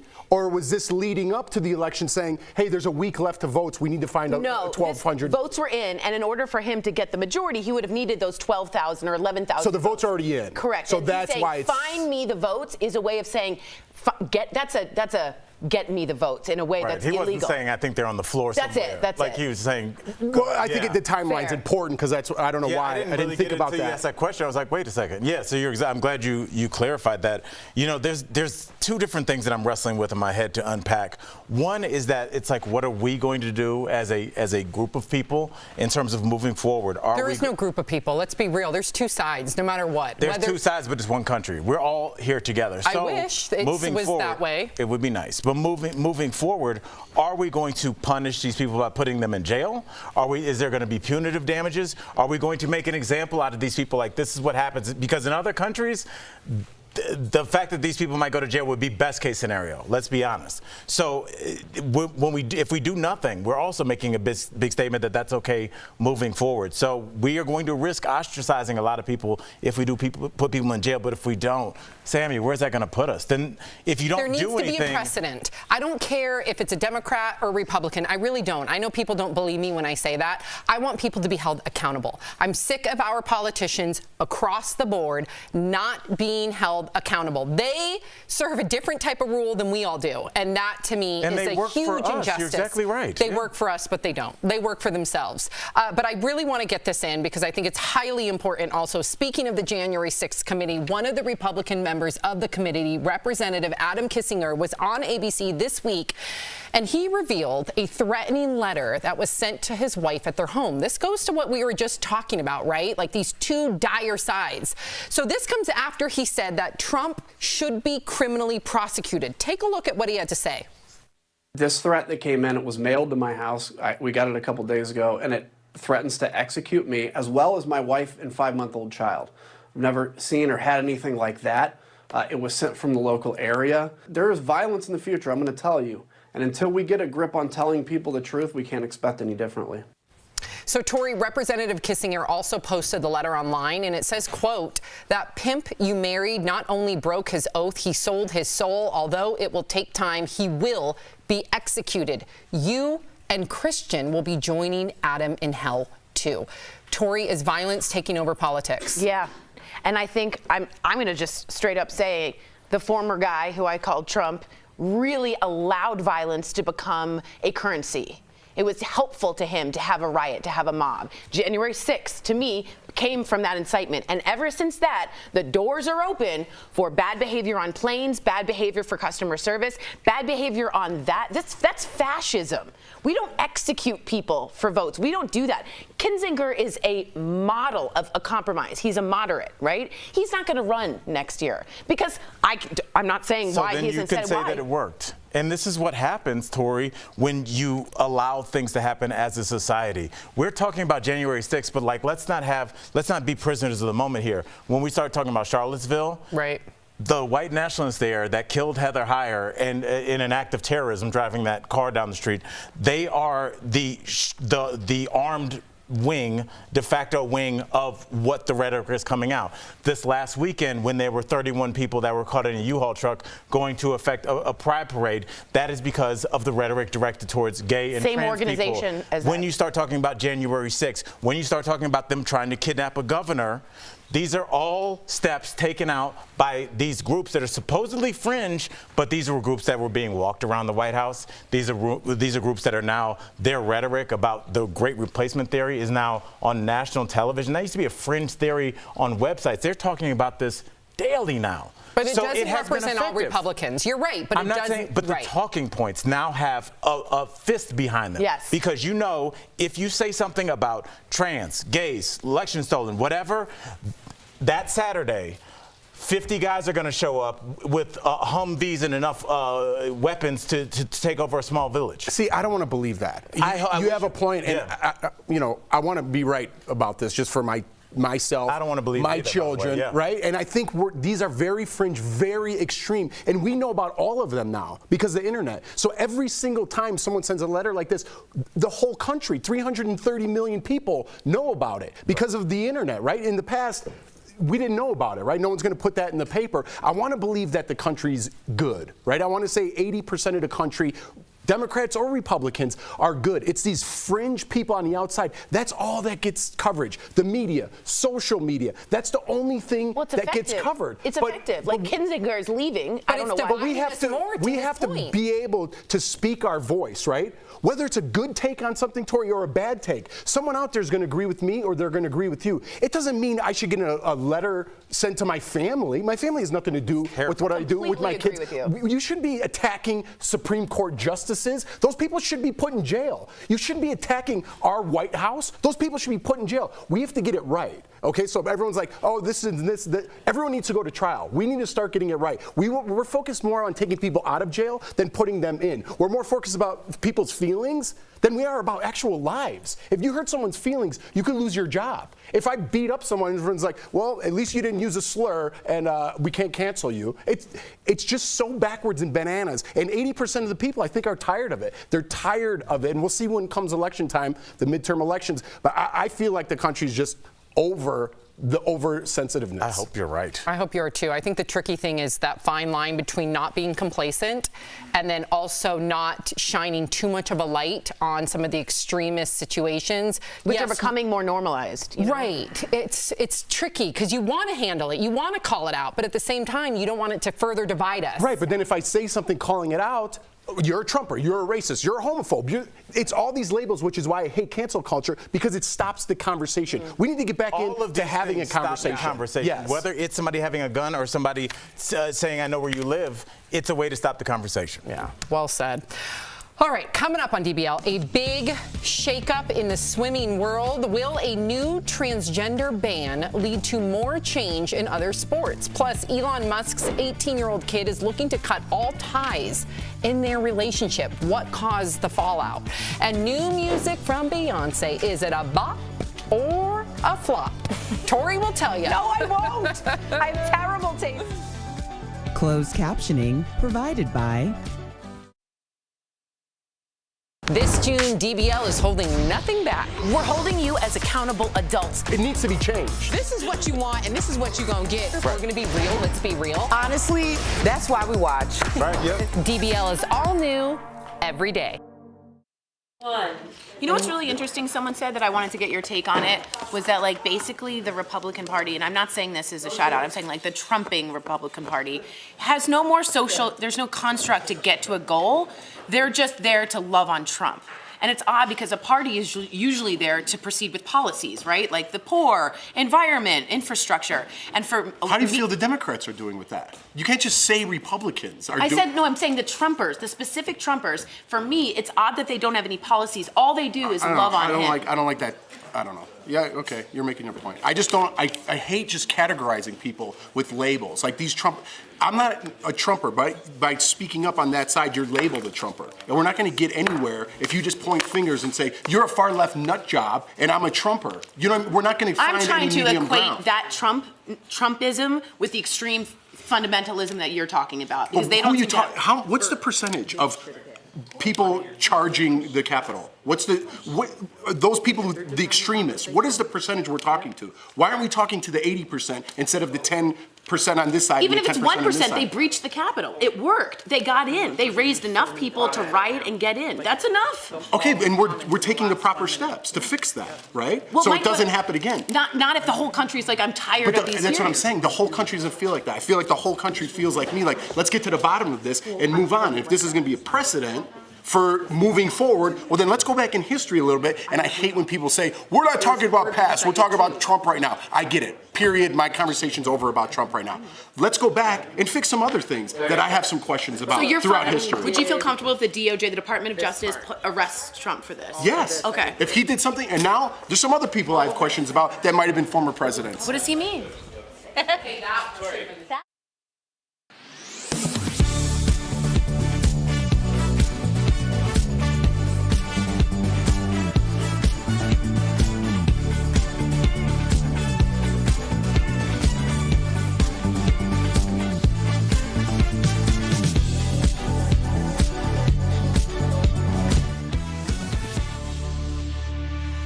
Welcome back. There are new rules about transgender athletes competing in the pool. Swimming's governing body, FINA, has voted in favor of a new policy that will eventually create a separate open category for trans athletes, but they will allow some trans women to compete in the women's category if they can, quote, establish to FINA's comfortable satisfaction that they have not experienced any part of male puberty beyond the second stage or before the age of 12. This effectively means swimmers like Leah Thomas would not be allowed to compete in the women's category.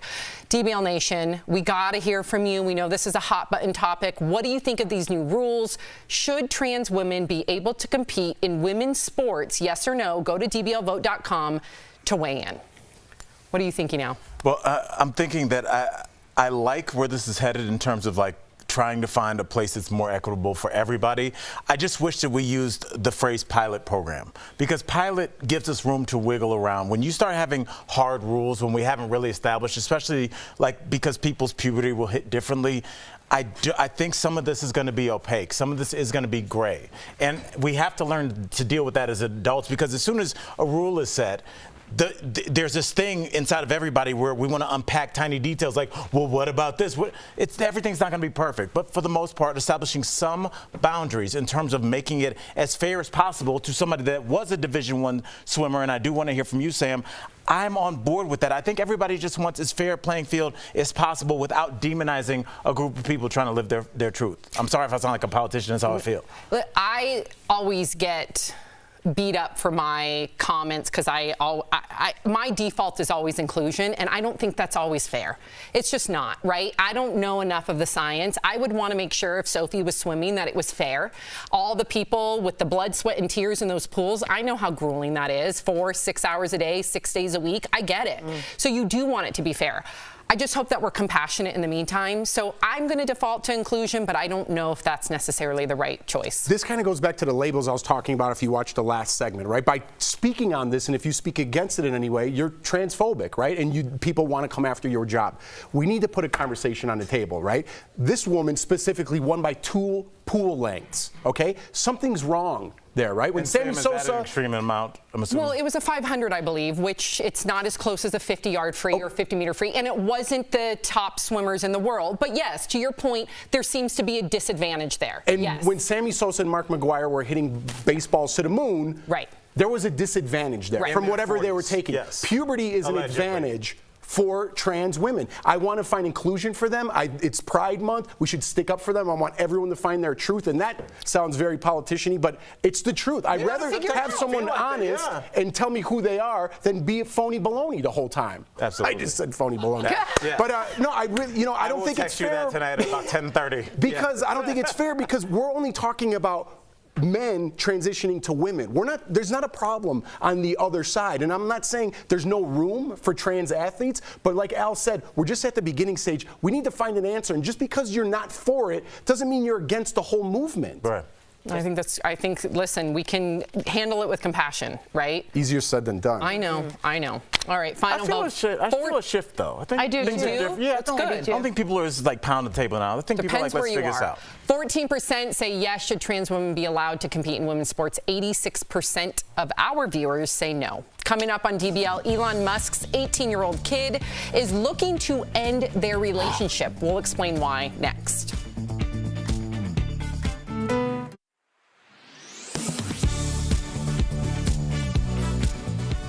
Types of sunscreen you see the most on store shelves. They are chemical and mineral, but which one should you choose? So the question, is there a big difference in protection between chemical sunscreen and mineral sunscreen?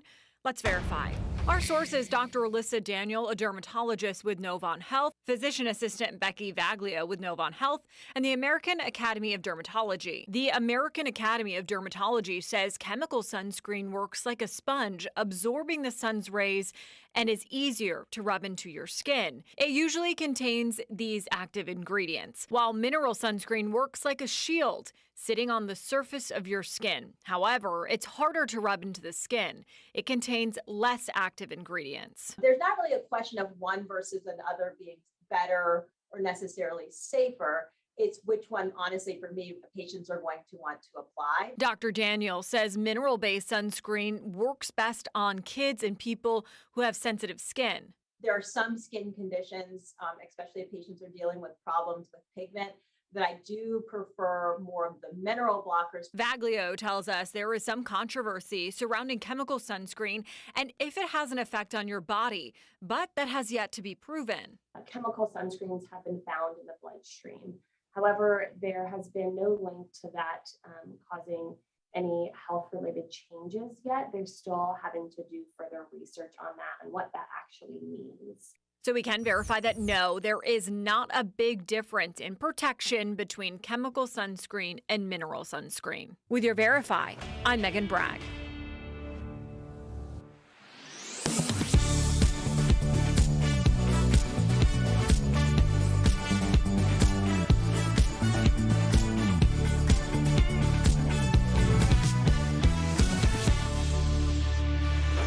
Welcome back. One of Elon Musk's children has decided to end their relationship with the richest man in the world. The 18-year-old, who was born as Xavier Musk, came out as transgender and legally filed to change their name to Vivian Wilson, taking her mother's last name, saying that gender identity was a reason.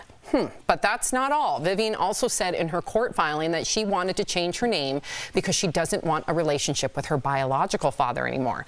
Musk has said he supports the LGBTQI plus community, but he's made homophobic and transphobic comments in the past like these. He hasn't commented on Vivian's legal filing, but Vivian's mom and Elon's first wife, Justine, has said that she is proud of her daughter. This all comes after Vivian's 18th birthday just days ago and 2 days after Father's Day, when Elon tweeted, quote, "I love all my kids so much." Why would you need to tweet that?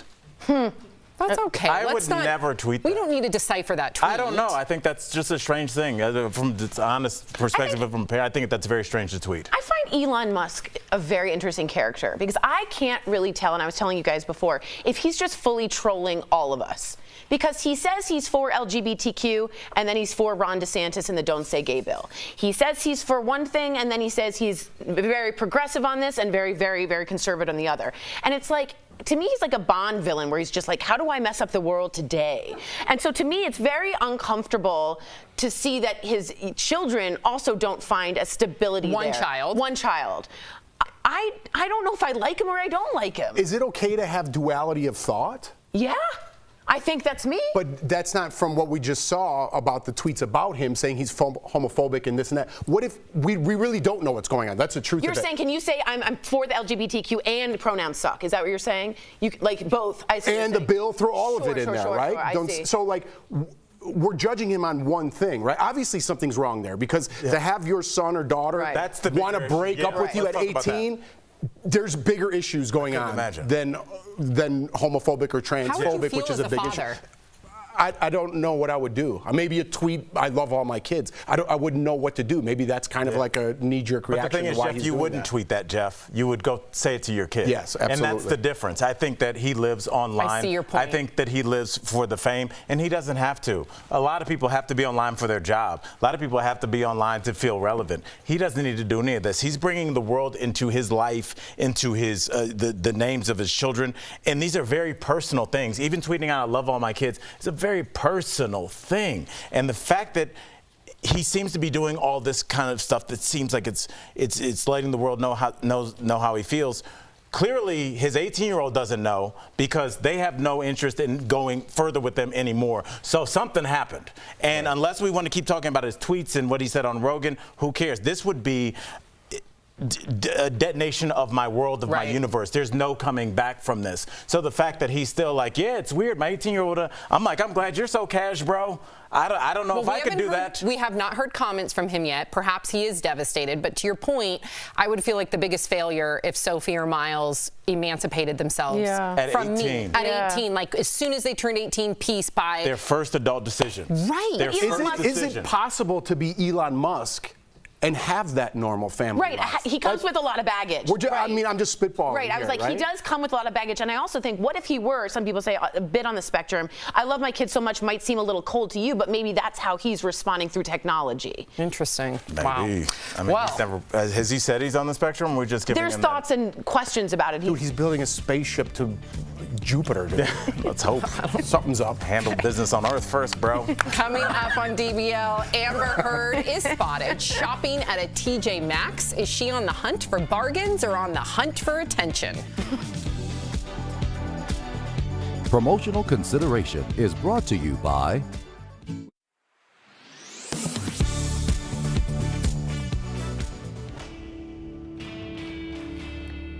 The average price per gallon of gas still hovers near $5 nationwide. It's a cost unsustainable for the average American's average travels. So what if a super simple hack could shop the burden at the pump? Viewer Janice Sumner shared some ways to save per, quote, the experts. The top tip is to fill your tank late in the evening in the coolest part of the day. So is it true filling up in the coolest part of day saves significant money on gas? Our sources are Consumer Reports and Gas Buddy head petroleum analyst Patrick DeHaan. It's basic physics. When gas heats up, it expands. So because gas is denser when it's cooler, theoretically, you'll get more energy per gallon if you fill up in the coolest part of the day. That's accurate, but DeHaan explained the change is minuscule. Gasoline is more dense when it's colder, but a lot of stations temperature correct on both sides, meaning when the air temperature is above or below a certain threshold, their pumps are calibrated to take into consideration the temperature differentials. And by the way, we're talking about, basically the equivalent of very small, drips. This isn't going to be a noticeable thing. The same is true for morning fill-ups. Consumer Reports tested the theory, pumping in the cool early morning and warm afternoon. At both fill-ups, the first few gallons were notably warmer than the latter ones because the gas had sat in the pump dispenser. But the temperature-controlled gas in the underground tank quickly compensated for those initial gallons. Consumer Reports also concluded a 15-degree difference in air temperature between fill-ups caused only a 1% difference in gas volume. These pumps are always calibrated by departments of agriculture and weights and measures. So you're not, this is not the way to save more than 10 cents. This is just small peanuts. We can verify no. Filling up in the coolest part of the day, morning or evening, won't save you much money on gas. It's likely not worth chasing costs to fill up at certain times, especially if you are making an extra trip to the gas station. And there's no consistent time of day when the stations reset their prices. So your best bet to save money at the gas station is to use fuel rewards points, and also inquire if your station offers a cash discount or if it's better to use a credit card that offers fuel savings. With your Verify, I'm Megan Malaris. Researchers are seeing a drop in substance abuse among young people. But what's behind the decline? Let's connect the dots. During COVID lockdowns, addiction specialists noticed a disturbing trend: more adults turning to drugs and alcohol. So researchers at West Virginia University wanted to see if young people were experiencing the same spike. What they found was people under the age of 24 showed a drop in substance abuse during the pandemic. That includes everything from vaping, alcohol, and other drugs. Researchers think since kids and teens were home more often thanks to virtual schooling and social distancing, they were spending more time with families than their friends. While the isolation wasn't great for mental health, researchers say kids were less exposed to peers that could potentially introduce them to dangerous substances. And that's connecting the dots. Welcome back to DBL. We love sharing your comments. Okay, Stewie says Big Jeff should run for president and Big Al should be VP. That'd be a good ticket. Yeah. What would your slogan be? Listen, I don't even mind if you swap those. No, I want you to do all the work. I'm going to be the VP. Like, you good? All right, I'm going to go back in this room. They got little mini Reese's Minis in there. I'm just going to do all the.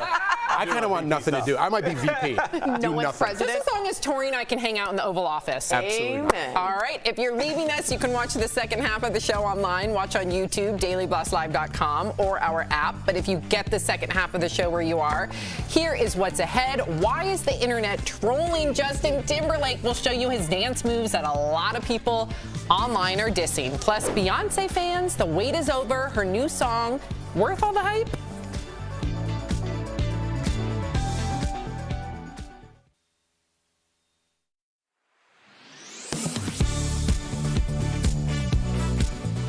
Since the COVID-19 vaccines became publicly available, American vaccine distribution sites have received nearly 690 million doses nationwide. Verified viewer Christy emailed us to ask about a claim she saw circulating that 82 million doses have ended up in the trash. So let's verify. Have more than 82 million COVID-19 vaccine doses been thrown out? Our sources are the Centers for Disease Control and Prevention, the World Health Organization, and CVS Pharmacy. Every dose of the COVID-19 vaccine is tracked in a CDC database. The CDC confirms to verify that between December 2020 and May 2022, vaccination sites received more than 687 million doses. And as of June 9th, they discarded 87 million doses. So, yes, more than 82 million doses of COVID-19 vaccines have been thrown out.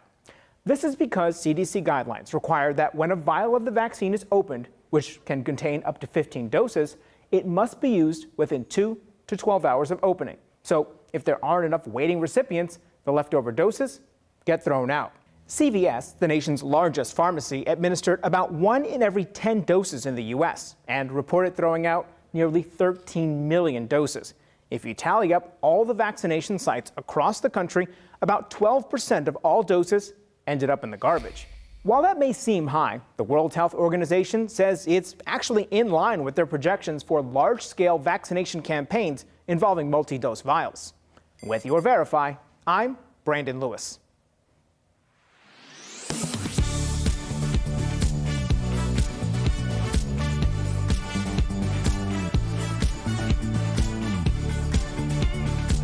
This is Daily Blast Live. We're talking about what you're talking about. Oh my gosh. Are you insane? This is a sham. No. Nope. Y'all, just stop. Finally here. Drum roll.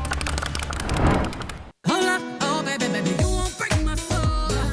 You won't break my soul. You won't break my soul. You won't break my soul. Everybody,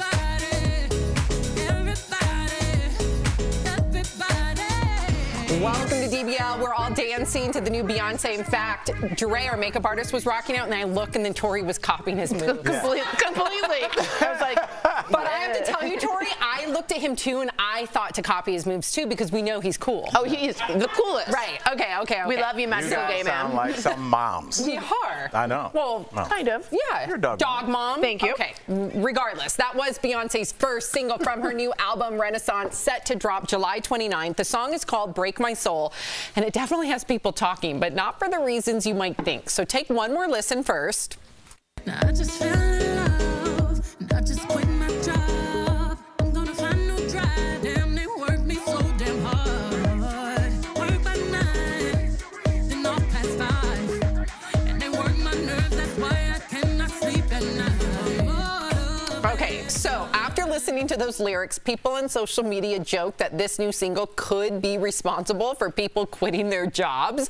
One fan wrote, "The Bayhive about to triple the unemployment rate. They won't break my soul. Release your job." Another wrote, "Very excited for the people who are going to cite Beyonce in the resignation letters." Okay, Tori, so first tell me what you thought about people using Beyonce to quit their jobs, and then what you thought of her song. Be honest.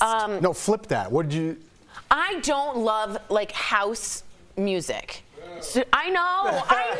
You're allowed to have an opinion. I respect like it. really simple pop. Like I have such bad musical taste. Like really terrible. Like Taylor like Swift. what you like. I really like Bleachers. I love, yeah. And so to me, it feels very repetitive. But I think that's the part of that type of music. So it's not for me, but it's like prosciutto. It's for someone. What do you think about that? Someone doesn't like prosciutto. Do you? I don't like prosciutto. Everybody. I don't like prosciutto, but I like that song. I'm gonna totally dance to it in my car. What do you think about it. the lyrics? Because I Maybe thought that tone was down the interesting dancing a little bit. At a stoplight, That's some Sam's good like... mom car dancing. I'm digging it.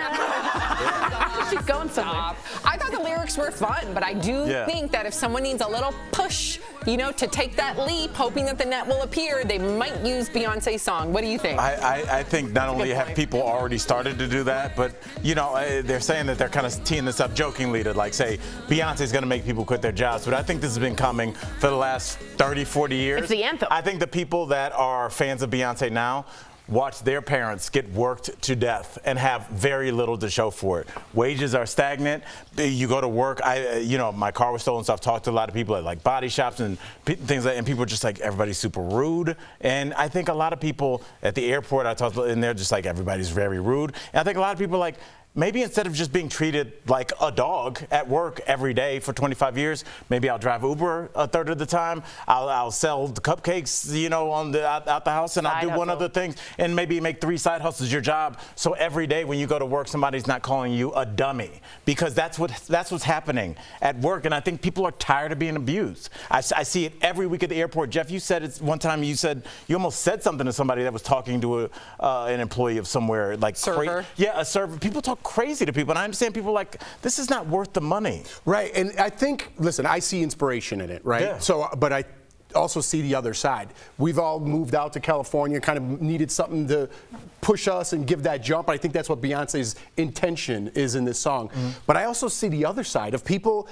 People these days are very entitled, right? And it's everyone, it's your fault, it's not mine, and I should be here. This is why I'm not here, because it's your fault. And those people that listen to Beyonce, they don't have that drive inside them. They're looking for one more excuse to have the world be against them. So I am a little scared. I don't think the unemployment rate's going to rise because of this song, but how you interpret that these days, I take that very serious. I think it resonates with people. I think a lot of people are ready to take the next step. And I know for myself, when I was deciding to become a professional comic, there was a song by Jay-Z, and I used to listen to it driving. Gave you the push? Yes, because I was still a middle school teacher. I would be tired because I would work all day. And in Florida, I would drive to Sarasota, which is away from Miami, an hour and a half across Alligator Alley, get across, so there's nowhere to stop, and I'd be exhausted. But I was like, yeah, and I just remember just thinking, like, listening to Jay-Z, I was like, when I take my hour special, I'm gonna listen to this song, and I did. Manifest. When I did, so manifest. Like, artists do push you to do the right thing. So that's awesome. That's what's up. I love that story. Yeah. Okay.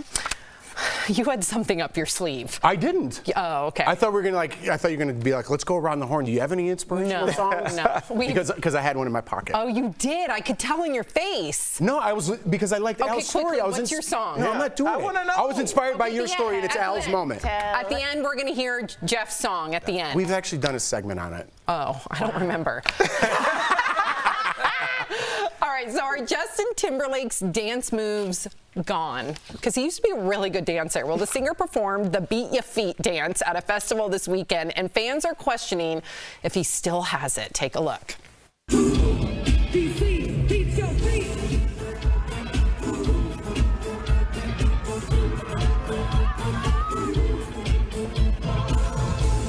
Wow. So one person posted, Justin Timberlake said, DC, beat your feet, and proceeded to do the hokey pokey. Another said, Justin Timberlake looks like a vice principal trying to have a dance off in the hallway with his students. That is so perfect. And let's remember, this is the standard we are used to seeing Justin when he dances. Tori, you're from DC. Did you want to see? I don't know if you're familiar with these moves, but this is the. Actually, I taught this for 5.5 years. Oh, then get your. I'm just kidding. No. Get your tusheta. Play it. Don't do Okay, it. here we go. Play Ready? Is this a red carpet song? What is that? Oh. Here we go. Here we go. Wait, hit your feet. What is happening? Yeah, there you go. Wow. Watch your mic. Okay. Okay. All right. Oh. Good job, Tori. Good job, I guess Tori. we can't make fun of now Justin. we're going to compare it to the actual. This is the actual dance. The actual dance. That looks better. A little different. That's way cooler. So how did you feel? Do you think that Justin Timberlake lost his moves? Yeah, he better have. He's an older gent now. Yeah. It's time to hang it up. And this is what happens. Older people can't dance when they get older? No, he's not like those younger. Their bodies are younger and Get out different of here. and move He's not better. 800 years old. He's like 40 But that something. shows you how difficult Exactly. it is. There is a small window in your life when you can run track, when you can dance, We're not when you can asking do for all track. these kinds of things. And it's between like 12 and 26. You're usually retired by then. I'd say like No 32. way. In terms- in terms of- dance.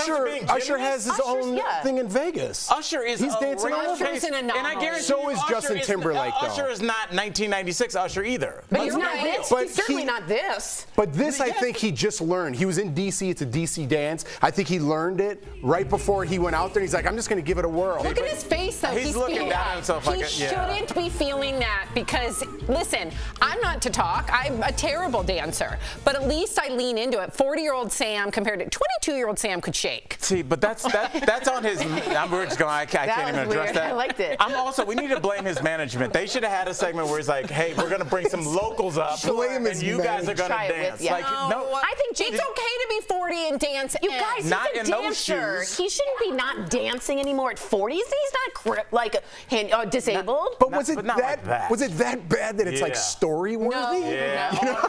That's kind No, of you mean. cannot put on a show. That was not in his kitchen. When you say I'm going to put on a show, you're inviting cameras. You're Okay. inviting scrutiny. All right. Okay. And those shoes. Okay. They look like Legos. So have you guys heard of sleep divorce? Well, it is a thing, and Carson Daly has been served. He recently spoke about his sleeping technique with his wife. Take a look. I was served my sleep divorce papers a few years ago, and it's the best thing that ever happened to us. We both admittedly slept better apart. Yeah. But now we've reconciled a little bit, so we're just sleep separated. So In the some nights same I'm in the bed. bed, some nights I'm on the couch or in the guest room.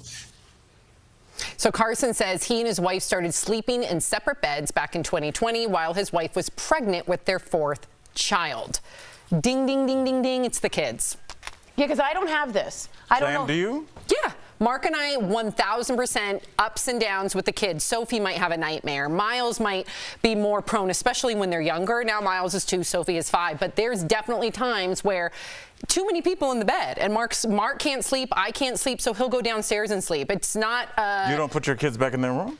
Sometimes. It just depends. I mean, sometimes at 2 in the morning, if Sophie has a nightmare, it's easier to have her come in the bed. Sometimes if, Miles is 2, he's really good. But in the beginning, sometimes it was easier But could this be a permanent situation, you think, where you slept in separate beds? I hope not, but I do think right now it's fluid and we just take it as it goes and we're surviving with 2 young children, and that shouldn't be a knock on our intimacy or our marriage. It is what it is. What do you think? I relate. I could definitely Same. relate to this, and it makes me happier. And sometimes the kid's happier, and sometimes our wife happier, right? Depending on the situation, the kids Sleeping will come separate, in you mean? very just, yeah, but let me fill into context. Okay. Me and my wife hate each other, and we sleep separately. Go ahead, Tori, what are your thoughts? No, I didn't understand what you were saying. I was just going to repeat what Sam said, but go ahead. You seem very enthusiastic about I this was conversation. asking you a question, just a question. What do you think, Tebow? I don't sleep alone. I sleep with Brooks, and it's important to me. But I guess I was judging. I was judging it. I think there's a lot of issues that No, I was just asking you a question. I feel like we're also not factoring in that there's like a lot of couples, I'm not trying to be funny, have serious snoring issues. Like that's a thing. Yeah. Some people have issues with their Sleep septum, but apnea, like yeah. it's a real thing. And I think a lot of people, if your person is sensitive to sound or somebody's getting up a lot in the middle of the night, I think like this is more common than you think. Getting a good night's sleep is one of my top priorities because I'm a much better person. So kudos to them. Absolutely. Do what you got to do. Okay, so if you ever wondered what grosses out Faith Hill, we have the answer. She spoke about it when talking about her show 1883 during a recent interview with Courtney Cox for Variety. Take a look. To be authentic, people had to grow their hair under their arm. It began a few months before we started filming, and I don't laser, but I wish I may now, so I never have to do that again because I can't even imagine it. It really grossed me out, I have to say. So Faith went on to say that she respects the women who choose not to shave, saying it's just not for her. What grooming habits could you not live without? Tori, starting with you. Could you not live without? Could you go without shaving your armpits? Could you go? I prefer to shave, but I'm also like, I have to say that I'm not judgy at all if you want to do that. And in Europe, it's a completely different take on it. Hair is very different in terms of how we adapted as Homo sapiens, if you want to go all the way back there, for protection against dirt and the environment. So I'm just saying, it's very relative, and it's all what's in trend. So I'm fine with it, but I prefer to be more aerodynamic. I didn't know Homo sapiens. Homo sapiens entered the conversation, huh? Hair evolved and became what it You're meant. right. It kept us warm. It kept you warm. It kept you safe. It kept you. Yeah, it was. Yeah. Jeff, what about you? Like, you're always clean shaven. Would you I like to ever, manscape. would you ever, not manscape, or do you need that in your life? I like it. I like it. You know what I mean? And I like my wife to do the same. And that's okay. And that's okay. That's but, okay. you know, like if you have an opinion, again, everyone judges you. I'm not a big fan. Sexually, I don't know. I'd be like, what's going on? What's happening? Yeah. Are you auditioning for a movie? Yeah. You know? Are you going to be in 1883? Anything you would not get rid of? I wouldn't. This sounds super weird, but I love to floss. Does that count? Oh, yeah. I love it. I like the way it feels. He likes to poke his gums, he said. Yeah, why you would I don't leave know those what that things little everywhere, thing is. I have those little weird hooks that look like Ys with the string in between. Just like the Homo sapiens. Yes, that evolved. It evolved from They old used to school use floss. pieces of hair. Yeah, did they They really? did, yeah. Wow, how did you know No, that? they didn't. What? Sam said it. You were so confident. No, maybe they did, but I love that Kelly Schuberth immediately had my back. I love you, Kelly. You're a ride or die over there. But I could have been right. Coming up on DBL, Amber Heard is spotted at a TJ Maxx. Did losing in court cause her to change her shopping habits? No, but I've done that. Closed captioning provided by. And I said, This June, DBL is holding nothing back. We're holding you as accountable adults. It needs to be changed. This is what you want, and this is what you're going to get. If we're going to be real, let's be real. Honestly, that's why we watch. Right, yep. DBL is all new every day. Great, Sierra. I was standing by you the whole time. Tori, do you have any other weird grooming things? Because for me, I also like the tongue scrape. I like the He tongue likes a lot of scrape. oral things, oral fixation. You like a lot of like stuff to be clean, make I sure like it's my in mouth there. to Your be mouth to clean. be like Yeah, fresh and it's clean. important. He used to when he used to, and you don't do it anymore. Now you're gonna start again. Drop his little flossies in my coffee cup every single time. Yeah, that's. Do you remember that? Oy vey with this Was disgusting. I doing it that much? Oh my god, it was constant. Yeah. No, I would throw them away right now. No. That has a good. They were everywhere. Everywhere, Al. Really? They were everywhere. All right. I love to get Three separate sources corroborate like that. Everyone is saying, Tori, what's wrong with you? Oh, are you guys talking about my Beyonce take? I know You could it's have read that any day. that's an evergreen tweet. Oh my God! Wait, Brandon Allen says the heel crust has to go. What does that mean? The heel? When your heels. I just crusty? got a deluxe pedicure because at mine I had to work on. I didn't know. I used a thingy though, a cheese grater in the shower. It's The very. cheese grater's not good. It didn't help at So all. the cheese grater, as good as it is, freaking sick. instantly the cheese grater ends up your heel will produce more calluses. Yes, you know. Don't do the cheese grater. Just, cheese grater at the pedicure. and gotta by get week the cheese 2, does grater. it start to get callousy again? Yeah. Maybe a pumice. Why? What's your solution? I do pumice, and I use Aquaphor at night under socks. I have Aquaphor baby under socks, I'm all over soft that. Feet, Pumice. baby soft How do you say feet. it, Sam? Pumice?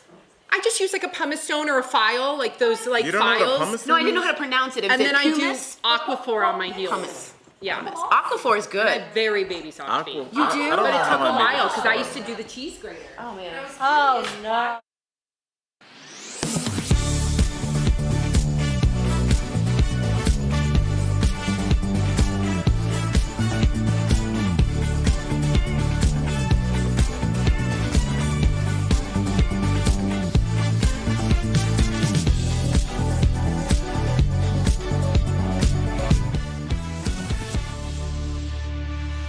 Welcome back. So as we know, Amber Heard owes Johnny Depp $8.4 million, but her lawyer says she doesn't have the means to cover it.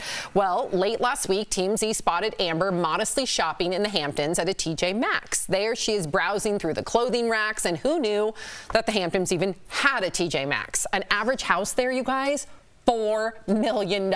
So of course, there's nothing wrong with shopping at a discount store. In fact, most Americans, including every single one of us here on this panel, are self-proclaimed cheap bargain hunters and proud of it. Can you blame them? There are crazy inflation rates in this country, which are at a 40-year high. Also, a new study says 67% of shoppers agree they're looking for bargains now more than ever, and 25% of people said they're less likely to buy an item at full price. First, we got to talk about Amber Heard. What did you think about her shopping at a TJ Maxx? Listen, there's a designer section in TJ Maxx, right? So you can still get some expensive stuff in there. I think she just likes a bargain herself. I'm very similar to that. I don't want to harp all over her. I want her to move on with her life. But I will not buy something at full price. And when my wife buys me a present and it's like a Nordstrom box and not Nordstrom rack, I get upset. I'm like, how much did you pay for these shorts? And she's like, you don't even want to know. I'm like, no, I want to know. And I'm like, all right, I don't want to know. And I'm like, how much did you pay for these shorts? And she tells me, I'm like, those are going back. Yeah. I could get 3 shorts at Nordstrom rack for that. I appreciate that. I don't think Do you? Amber I don't Heard think is she broke. does. Amber Heard ain't broke or she's just not using her money appropriately. Yes, she's shopping at a discount store, but we've all had to hustle. We all know that when we can't make rent in the past, we've all had to go sell our clothes, sell whatever you have in order to make rent. So do you really think that she should be shopping? I mean, I guess you don't have to judge that. Right. I don't know. I was pretty hard on Amber, and I'm like, I don't really care that she went shopping with her sister. But I will say this. Man, do I like a clearance section at a discount store, because then it's a bargain on top of a bargain. I love the red tag that says clearance in the distance, like a sunset on a sailboat, and I'm just drawn to it. And I just love knowing it's $10. I go to Poshmark, ThredUp. You really can find some good deals these days. Poshmark really. is unbelievable, especially because Fantastic. everything's current. If you're at like a Steve Madden and you find a pair of shoes you love, Google it. Google it on Poshmark. It's there for half the price. I'm not doing that. Why? Because I like to do everything in store. I don't want to touch my phone at all. Whoa. When I'm walking around a Nordstrom rack or a Marshall's, that's my time. That's daddy's time. Oh, I get that. I can walk around. Daddy's I'm time. not on my Okay. phone. Yep. Okay. I have no earbuds in. I just listen to whatever song is playing, and I try on jackets. I see what colors I like. It really is like, I realized when I was there, because I've heard people talk about like Home Goods and Marshalls. That's like our mall now. Target is like, if you think about Target, there's a Starbucks in there. You walk around, you're really just get a there to look pizza. at things and people. It's old exciting. people mall. Oh, it Yeah, is. and So- that's what I do. I like walking around. I love it. I love the smell. I love the colors. I like Sophie it all. and I made a whole day. Jeff gave Sophie a gift card, and we made a whole day of it yesterday. Like, so I said, Miles is staying home with Mark. It's going to be you and me. Got a little coffee at the Starbucks, walked What did she around, get? tried stuff on. She got like a mermaid Barbie, and she got like those LOL dolls. She got quite a few things. Thank you, Jeff. How much? Well, you're welcome. How much extra did you spend though? Did you get other stuff? Because when I'm in there, I'm like, I came for one thing. I'm like, I could get a candle from those 2 people on TV, and hey, look, this pillow. Why not? And then I'm like, I bought a pillow. All of a sudden, it was a $200 bill. Yeah, and because everything's on sale, but you're like, I could use all this stuff. Quickly, what do you think about other people thinking Americans are cheap? Do you think we're cheap or just good bargain hunters? I think we're good bargain hunters. Me I don't too. think we're cheap. Yeah, I'm with you on that one. We'll be right back. Where'd you get that question from? It's on the card. I didn't know what that was. This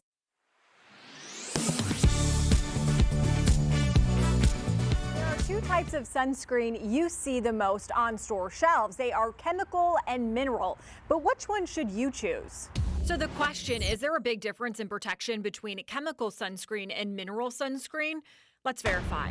Our source is Dr. Alyssa Daniel, a dermatologist with Novant Health, physician assistant Becky Vaglia with Novant Health, and the American Academy of Dermatology. The American Academy of Dermatology says chemical sunscreen works like a sponge, absorbing the sun's rays and is easier to rub into your skin. It usually contains these active ingredients, while mineral sunscreen works like a shield, sitting on the surface of your skin. However, it's harder to rub into the skin. It contains less active ingredients. There's not really a question of one versus another being better or necessarily safer. It's which one, honestly, for me, patients are going to want to apply. Dr. Daniel says mineral-based sunscreen works best on kids and people who have sensitive skin. There are some skin conditions, especially if patients are dealing with problems with pigment, that I do prefer more of the mineral blockers. Vaglio tells us there is some controversy surrounding chemical sunscreen and if it has an effect on your body, but that has yet to be proven. Chemical sunscreens have been found in the bloodstream. However, there has been no link to that causing any health-related changes yet. They're still having to do further research on that and what that actually means. So we can verify that no, there is not a big difference in protection between chemical sunscreen and mineral sunscreen. With your Verify, I'm Megan Bragg.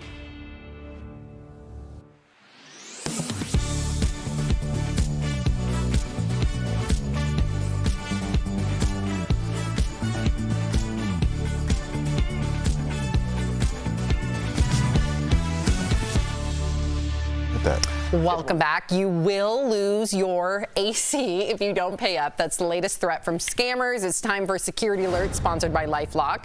With record-breaking heat waves, scammers are capitalizing on the fear of having no air conditioning by threatening to shut off your power if you don't pay. It starts with an unexpected call or text message demanding customers pay their energy bill right away or risk having their power shut off within the hour. If you get one of these calls or texts, do not respond. Reach out to your utility company to report the scam, and never, ever provide personal information to strangers online or over the phone. If your information has been breached, LifeLock is here to help. LifeLock keeps you and your digital identity secure from cyber criminals. Call 1-800-953-0836 or visit lifelock.com to learn more. We'll be right back. Promotional consideration is brought to you by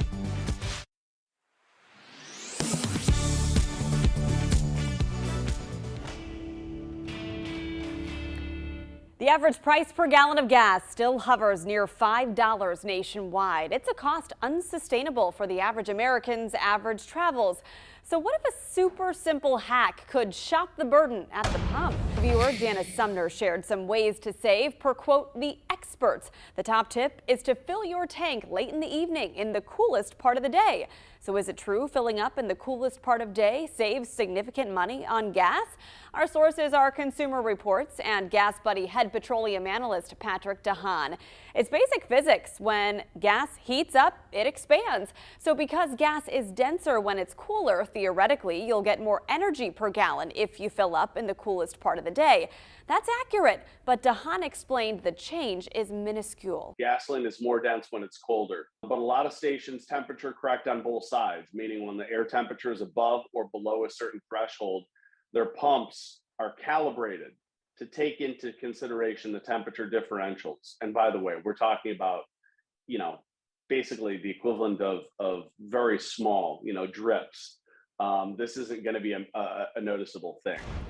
The same is true for morning fill-ups. Consumer Reports tested the theory, pumping in the cool early morning and warm afternoon. At both fill-ups, the first few gallons were notably warmer than the latter ones because the gas had sat in the pump dispenser. But the temperature-controlled gas in the underground tank quickly compensated for those initial gallons. Consumer Reports also concluded a 15-degree difference in air temperature between fill-ups caused only a 1% difference in gas volume. These pumps are always calibrated by departments of agriculture and weights and measures. So you're not, this is not the way to save more than 10 cents. This is just small peanuts.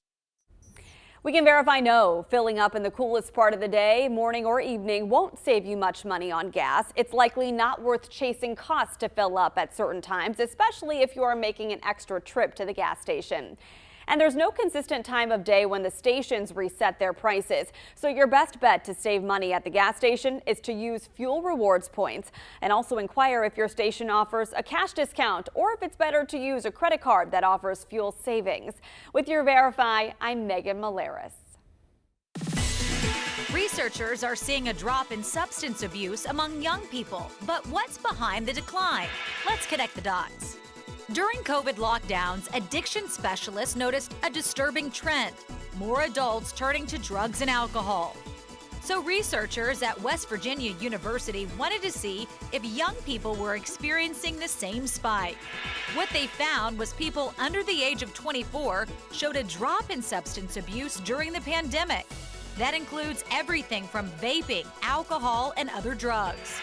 Researchers think since kids and teens were home more often thanks to virtual schooling and social distancing, they were spending more time with families than their friends. While the isolation wasn't great for mental health, researchers say kids were less exposed to peers that could potentially introduce them to dangerous substances. And that's connecting the dots.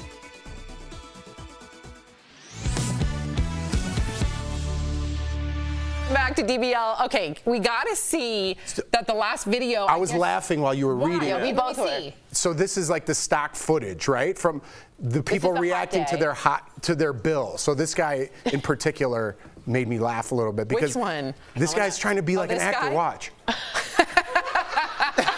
Oh no, dude. She's my favorite. Yeah, Three she's different good. reactions. But Range of emotions. These are jobs that you get when you first move to Los Angeles, Yes. and who knows where it's going to go. I apologize to that guy. No. Listen to Beyonce's song and keep reaching for the stars, What's your buddy. song, real quick? Mr. Jones. That was the one that inspired me. That was? I want to see the TV staring right back at me. I didn't remember. I must have been gone that day.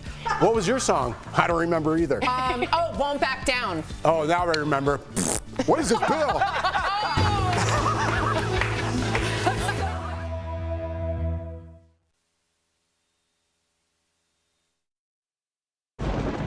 Where hope finds help. Where courage meets conviction. Where makers make fans.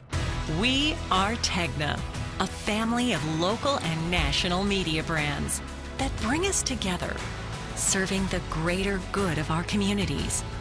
Where national know-how backs local business. Be in good company with Tegna.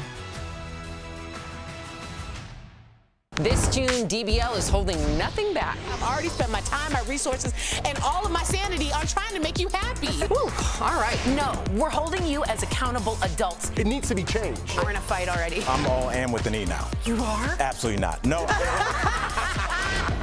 First girlfriend in Hollywood. Wow. Yes, baby. I'm looking at a cutie, okay? I love what you're doing. I just want to thank you. Honestly, that's why we watch. Right, yep. DBL is all new every day.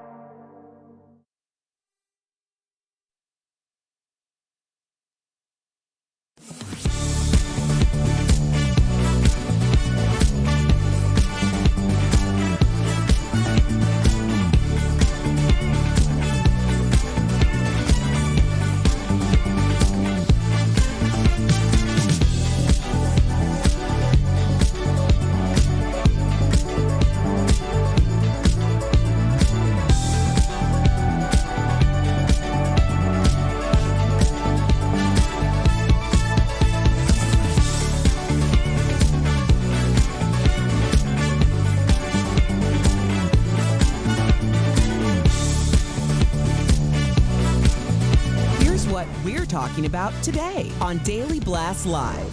The January 6th committee focuses on Trump today. Did he pressure state officials to overturn the 2020 election? Plus, a Republican congressman shares the chilling death threat sent to his family. Is violence taking over politics?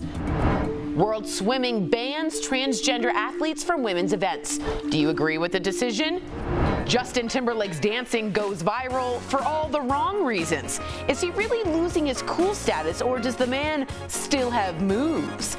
And Beyonce drops a new song. Does it live up to the hype? You won't break my soul. You won't break my soul. Oh my gosh. Are you insane? This is a sham. No. Nope. Y'all, just It's stop. finally here. Drum roll. Ooh, welcome to DBL. Miss Tori over there has a strong opinion on the new Beyonce song. Okay, We're gonna get to it, great. but that's what just happened before the cameras were rolling. Fair. So you better stick to that. I Tori. will. And don't check your mentions. Exactly. Beehive, get those fingers Okay, ready. let's All right. warm All up right, though. we'll get to it. But more importantly, the January 6th committee is holding another hearing today. It will focus on what they say were Trump's efforts to pressure state officials to overturn the 2020 election. Now, one of the witnesses today is Georgia's Secretary of State, Brad Raffensperger, who you may remember got a call from Trump in 2020 asking him to, quote, find the votes he needed to win the state. Here's just part of that conversation. So, look, all I want to do is this. I just want to find 11,780 votes, which is one more than we have, because we won the state. So what do you think of these allegations against former President Trump? And do you think learning more details about these events will change people's minds about the 2020 election? I'm throwing this question out to our viewers because we always want to hear from you. Tori, what do you feel? We are seeing that movement is happening, and the people who are sort of in between, it's gone from like 40 to about 53% that think Trump did conspire to create this riot. 60% of people are now saying the January 6th committee is doing a good job. That's a bump up. So they are doing the right thing. what's interesting to me is when he says find the votes. You don't find votes in a democracy. You don't tape a president. So Brad Raffensperger, who was the Georgia Secretary of State, he decided to tape and audio check that phone call. Why? Because he knows that the president might say something illegal. You don't tape random phone calls. All that they're doing is taking nice and slow, easy going. The idea to hire that ABC producer, excellent. It feels like we're watching a very understandable, digestible explanation of a conspiracy. I'm getting more and more convinced. Having him there in person is getting me more and more convinced. It feels like, how do you ignore the fact that he conspired to do this? Find the votes. I had a question that I was just thinking while you were talking. When did he ask for the votes? And I'm not trying to, I'm just taking the other side. I'm not trying to prove a point. Right. But was this phone call taped after the votes were in, or was this leading up to the election saying, hey, there's a week left to votes, we need to find out 1,200? Votes were in, and in order for him to get the majority, he would have needed those 12,000 or 11,000. So the votes are already in. Correct. So and that's why it's... find me the votes is a way of saying, that's a get me the votes in a way that's illegal. He wasn't saying, I think they're on the floor somewhere. That's it. That's like it. He was saying. Well, I think the timeline's important because that's, I don't know why. I didn't think about that. You asked that question. I was like, wait a second. Yeah, so I'm glad you clarified that. You know, there's two different things that I'm wrestling with in my head to unpack. One is that it's like, what are we going to do as a group of people in terms of moving forward? There is no group of people. Let's be real. There's two sides, no matter what. There's two sides, but it's one country. We're all here together. So I wish it was that way. It would be nice. But moving forward, are we going to punish these people by putting them in jail?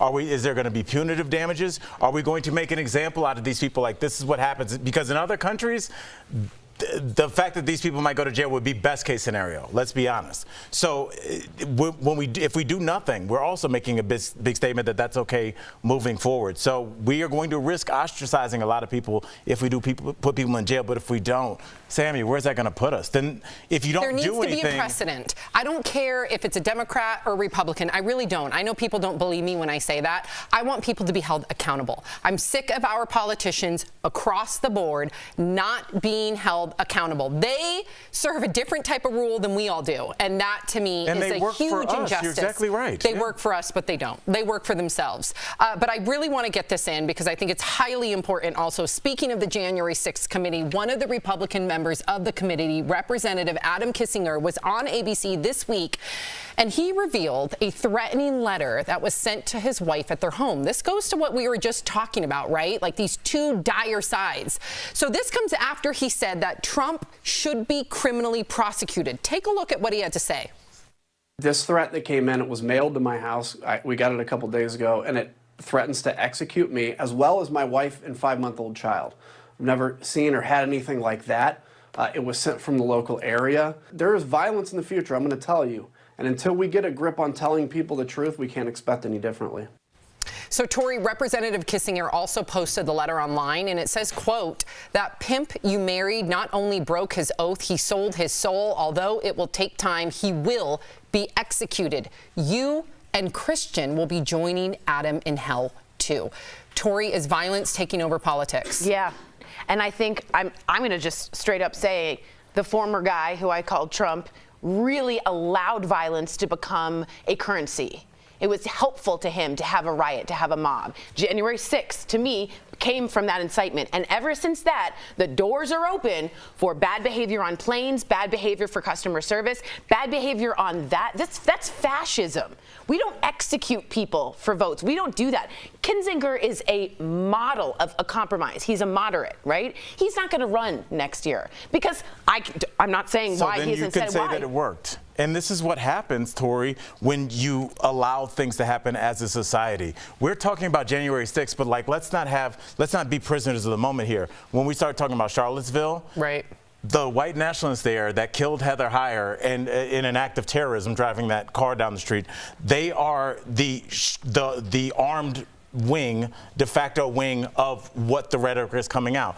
This last weekend, when there were 31 people that were caught in a U-Haul truck going to affect a pride parade, that is because of the rhetoric directed towards gay and same trans organization people. as when that. You start talking about January 6th, when you start talking about them trying to kidnap a governor, These are all steps taken out by these groups that are supposedly fringe, but these were groups that were being walked around the White House. These are groups that are now, their rhetoric about the great replacement theory is now on national television. That used to be a fringe theory on websites. They're talking about this daily now. But it doesn't represent all Republicans. You're right, but I'm not saying, but the talking points now have a fist behind them. Yes. Because you know, if you say something about trans, gays, election stolen, whatever, that Saturday, 50 guys are going to show up with Humvees and enough weapons to take over a small village. See, I don't want to believe that. You have a point, and I want to be right about this, just for myself, I don't want to believe my either, children, right? And I think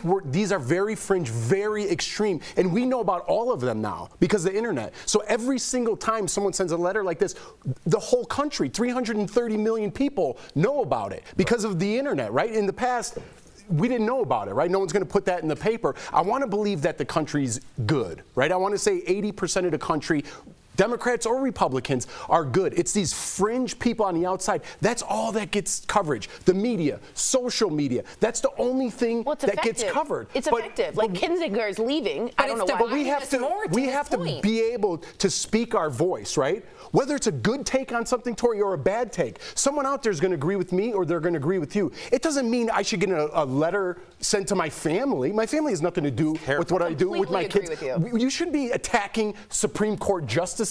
Those people should be put in jail. You shouldn't be attacking our White House. Those people should be put in jail. We have to get it right. Okay, so everyone's like, oh, this is this, that. Everyone needs to go to trial. We need to start getting it right. We're focused more on taking people out of jail than putting them in. We're more focused about people's feelings than we are about actual lives. If you hurt someone's feelings, you could lose your job. If I beat up someone, everyone's like, well, at least you didn't use a slur and we can't cancel you. It's just so backwards and bananas. And 80% of the people, I think, are tired of it. They're tired of it. And we'll see when comes election time, the midterm elections. But I feel like the country's just over the oversensitiveness. I hope you're right. I hope you are too. I think the tricky thing is that fine line between not being complacent and then also not shining too much of a light on some of the extremist situations. Which are becoming more normalized. You know? Right. It's tricky because you want to handle it. You want to call it out. But at the same time, you don't want it to further divide us. Right. But then if I say something calling it out, you're a Trumper, you're a racist, you're a homophobe. It's all these labels, which is why I hate cancel culture, because it stops the conversation. We need to get back into having a conversation. Yes. Whether it's somebody having a gun or somebody saying, I know where you live, it's a way to stop the conversation. Yeah, well said. All right, coming up on DBL, a big shakeup in the swimming world. Will a new transgender ban lead to more change in other sports? Plus, Elon Musk's 18-year-old kid is looking to cut all ties in their relationship. What caused the fallout? And new music from Beyonce. Is it a bop or a flop? Tori will tell you. No, I won't. I have terrible taste. Closed captioning provided by... This June, DBL is holding nothing back. We're holding you as accountable adults. It needs to be changed. This is what you want, and this is what you're going to get. If we're going to be real, let's be real. Honestly, that's why we watch. Right, yep. DBL is all new every day. You know what's really interesting? Someone said that I wanted to get your take on it, was that like basically the Republican Party, and I'm not saying this as a shout out, I'm saying like the Trumping Republican Party has no more social, there's no construct to get to a goal. They're just there to love on Trump. And it's odd because a party is usually there to proceed with policies, right? Like the poor, environment, infrastructure. And for how do you feel the Democrats are doing with that? You can't just say Republicans are doing. I'm saying the Trumpers, the specific Trumpers. For me, it's odd that they don't have any policies. All they do is love on him. I don't like that. I don't know. Yeah, okay, you're making your point. I just don't, I hate just categorizing people with labels. Like these Trump, I'm not a Trumper, but by speaking up on that side, you're labeled a Trumper. And we're not gonna get anywhere if you just point fingers and say, you're a far left nut job and I'm a Trumper. You know, we're not gonna find any medium ground. I'm trying to equate that Trumpism with the extreme fundamentalism that you're talking about. Because they don't what's the percentage of people charging the Capitol? Those people, the extremists, what is the percentage we're talking to? Why aren't we talking to the 80% instead of the 10% on this side? Even and if the it's 10% on this 1%, side? they breached the Capitol. It worked. They got in. They raised enough people to riot and get in. That's enough. Okay, and we're taking the proper steps to fix that, right? Well, so Mike, it doesn't happen again. Not if the whole country's like, I'm tired of these That's what I'm hearings. saying. The whole country doesn't feel like that. I feel like the whole country feels like me, like, let's get to the bottom of this and move on. And if this is going to be a precedent for moving forward, well, then let's go back in history a little bit. And I hate when people say, we're not talking about past, we're talking about Trump right now. I get it. Period. My conversation's over about Trump right now. Let's go back and fix some other things that I have some questions about throughout history. Would you feel comfortable if the DOJ, the Department of Justice, arrests Trump for this? Yes. Okay. If he did something, and now there's some other people I have questions about that might have been former presidents. What does he mean?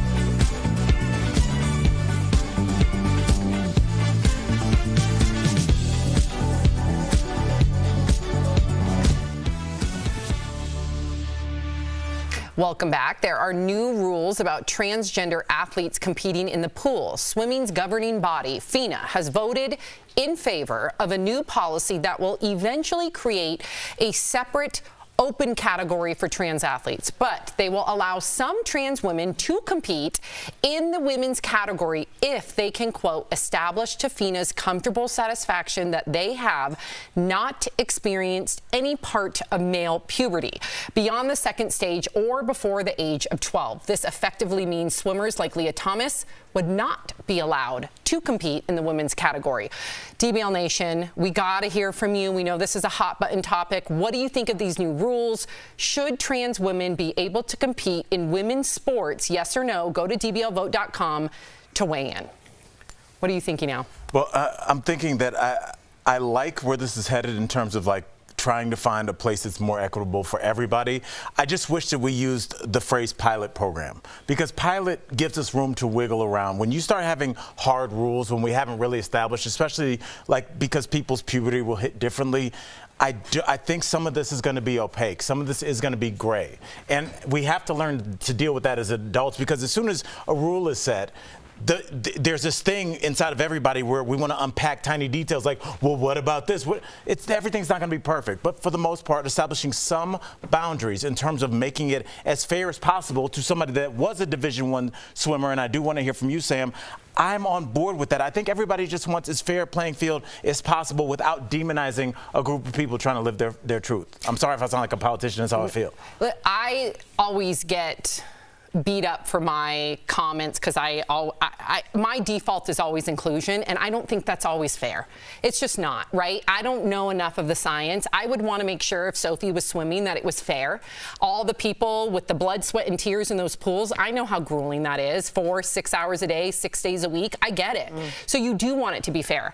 I just hope that we're compassionate in the meantime. So I'm going to default to inclusion, but I don't know if that's necessarily the right choice. This kind of goes back to the labels I was talking about if you watched the last segment, right? By speaking on this, and if you speak against it in any way, you're transphobic, right? And people want to come after your job. We need to put a conversation on the table, right?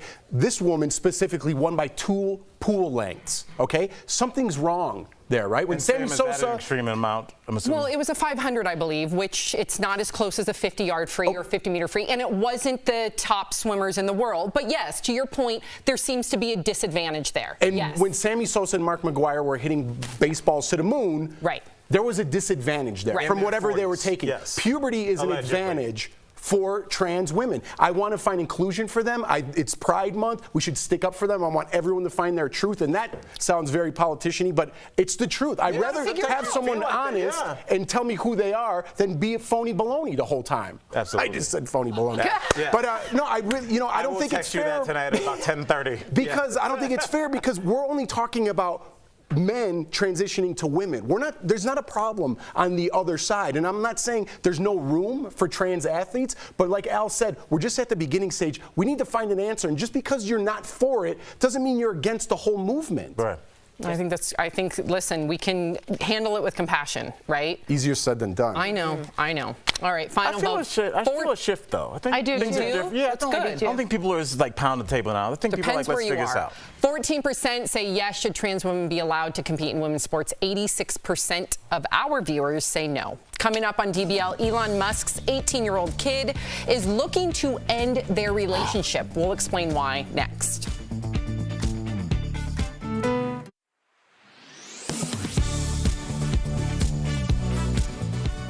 Types of sunscreen you see the most on store shelves. They are chemical and mineral, but which one should you choose? So the question, is there a big difference in protection between chemical sunscreen and mineral sunscreen? Let's verify.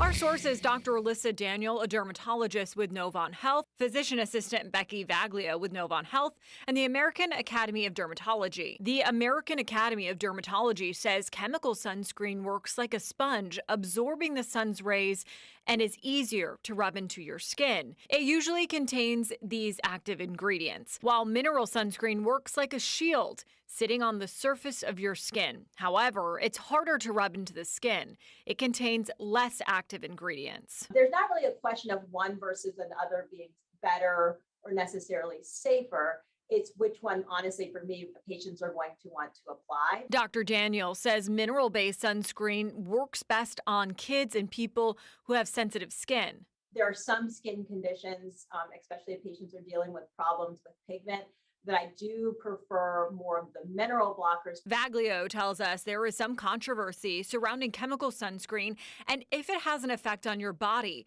but that has yet to be proven. Chemical sunscreens have been found in the bloodstream. However, there has been no link to that causing any health-related changes yet. They're still having to do further research on that and what that actually means. So we can verify that no, there is not a big difference in protection between chemical sunscreen and mineral sunscreen. With your Verify, I'm Megan Bragg.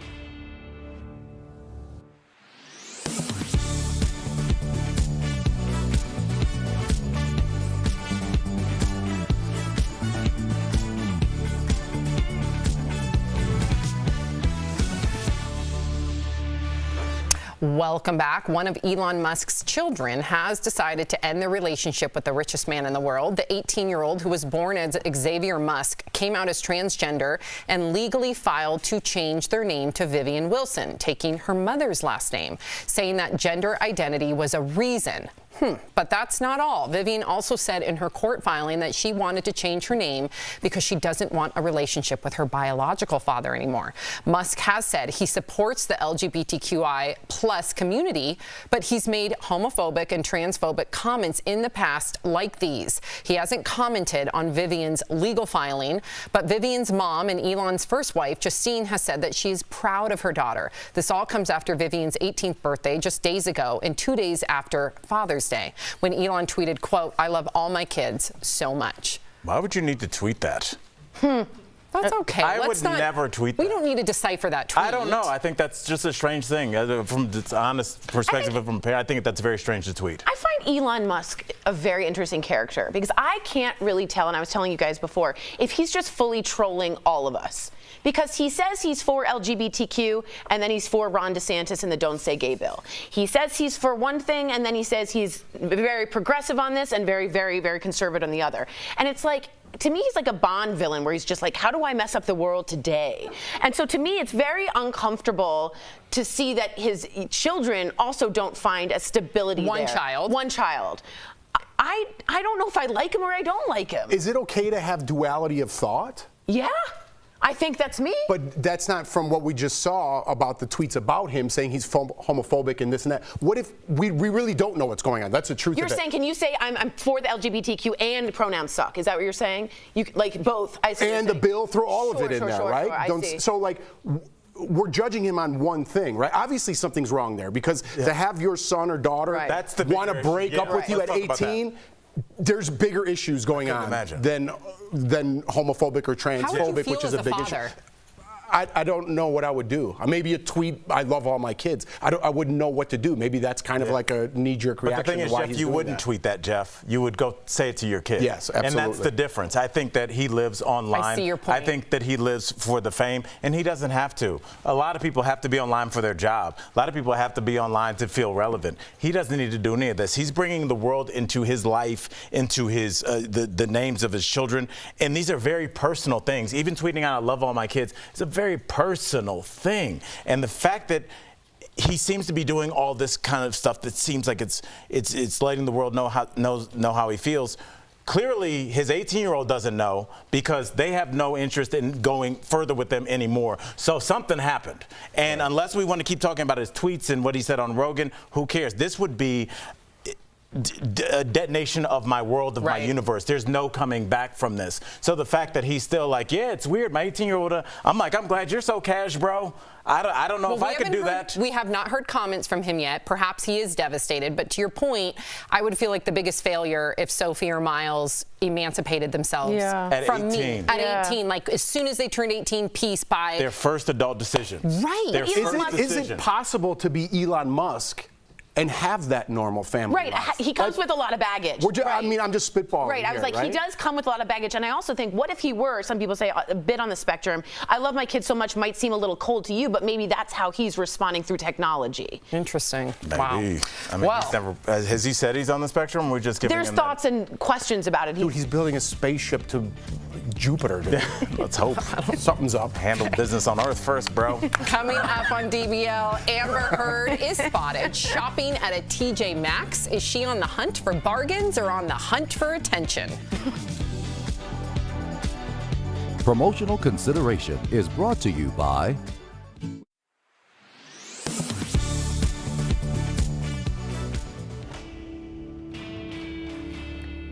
The average price per gallon of gas still hovers near $5 nationwide. It's a cost unsustainable for the average American's average travels.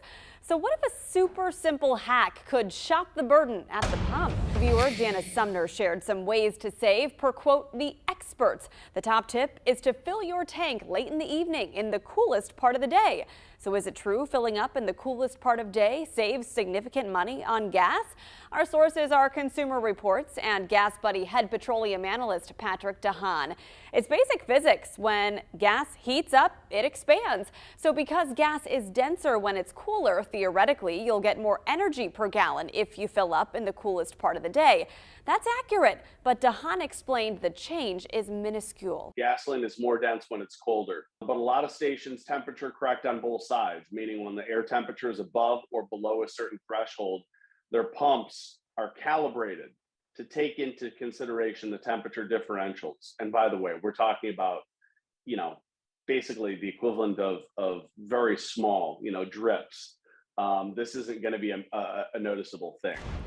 The same is true for morning fill-ups. Consumer Reports tested the theory, pumping in the cool early morning and warm afternoon. At both fill-ups, the first few gallons were notably warmer than the latter ones because the gas had sat in the pump dispenser. But the temperature-controlled gas in the underground tank quickly compensated for those initial gallons. Consumer Reports also concluded a 15-degree difference in air temperature between fill-ups caused only a 1% difference in gas volume. These pumps are always calibrated by departments of agriculture and weights and measures. So you're not, this is not the way to save more than 10 cents. This is just small peanuts.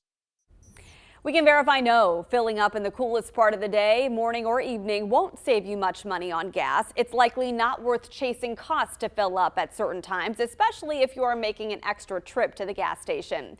And there's no consistent time of day when the stations reset their prices. So your best bet to save money at the gas station is to use fuel rewards points, and also inquire if your station offers a cash discount or if it's better to use a credit card that offers fuel savings.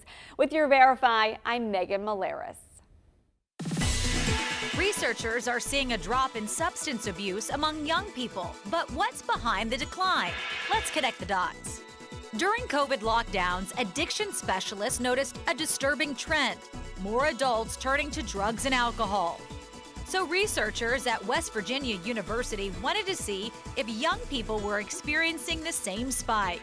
What they found was people under the age of 24 showed a drop in substance abuse during the pandemic. That includes everything from vaping, alcohol, and other drugs. Researchers think since kids and teens were home more often thanks to virtual schooling and social distancing, they were spending more time with families than their friends. While the isolation wasn't great for mental health, researchers say kids were less exposed to peers that could potentially introduce them to dangerous substances. And that's connecting the dots. Welcome back to DBL. We love sharing your comments. Okay, Stewie says Big Jeff should run for president and Big Al should be VP. That'd be a good ticket. Yeah. What would your slogan be? Listen, I don't even mind if you swap those. No, I want you to do all the work. I'm going to be the VP like you good. All right, I'm going to go back in this room. They got little mini Reese's Minis in there. I'm just going to do all the... I kind of want nothing to do. I might be VP. No one's president. Just as long as Tori and I can hang out in the Oval Office. Absolutely. Amen. All right. If you're leaving us, you can watch the second half of the show online. Watch on YouTube, dailyblastlive.com, or our app. But if you get the second half of the show where you are, here is what's ahead. Why is the internet trolling Justin Timberlake? We'll show you his dance moves that a lot of people online are dissing. Plus, Beyonce fans, the wait is over. Her new song, worth all the hype?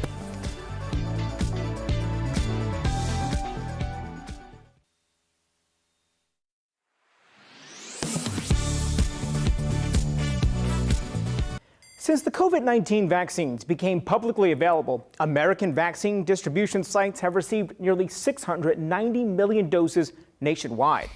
Verified viewer Christy emailed us to ask about a claim she saw circulating that 82 million doses have ended up in the trash. So let's verify. Have more than 82 million COVID-19 vaccine doses been thrown out? Our sources are the Centers for Disease Control and Prevention, the World Health Organization, and CVS Pharmacy. Every dose of the COVID-19 vaccine is tracked in a CDC database. The CDC confirms to verify that between December 2020 and May 2022, vaccination sites received more than 687 million doses. And as of June 9th, they discarded 87 million doses. So, yes, more than 82 million doses of COVID-19 vaccines have been thrown out.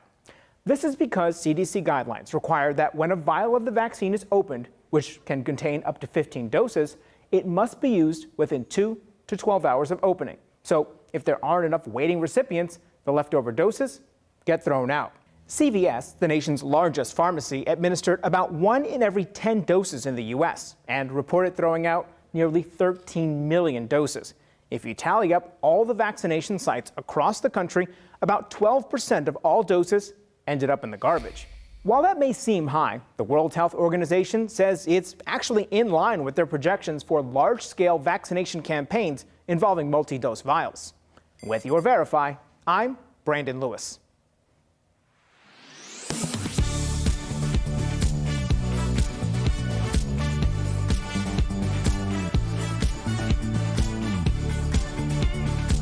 This is Daily Blast Live. We're talking about what you're talking about. Oh my gosh. Are you insane? This is a sham. No. No.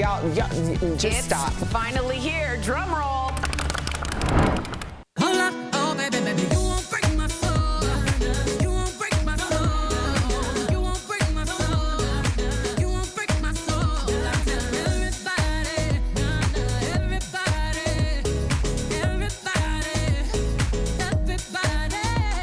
Welcome to DBL. We're all dancing to the new Beyonce. In fact, Dre, our makeup artist, was rocking out, and I look, and then Tori was copying his moves. Completely. I was like, but I have to tell you, Tori, I looked at him too, and I thought to copy his moves too because we know he's cool. Oh, he's the coolest. Right. Okay. We love you, Mexico You gay guys man. sound like some moms. You are. I know. Well, No. Kind of. yeah. You're a dog mom. Thank you. Okay. Regardless, that was Beyonce's first single from her new album, Renaissance, set to drop July 29th. The song is called Break My Soul, and it definitely has people talking, but not for the reasons you might think. So take one more listen first.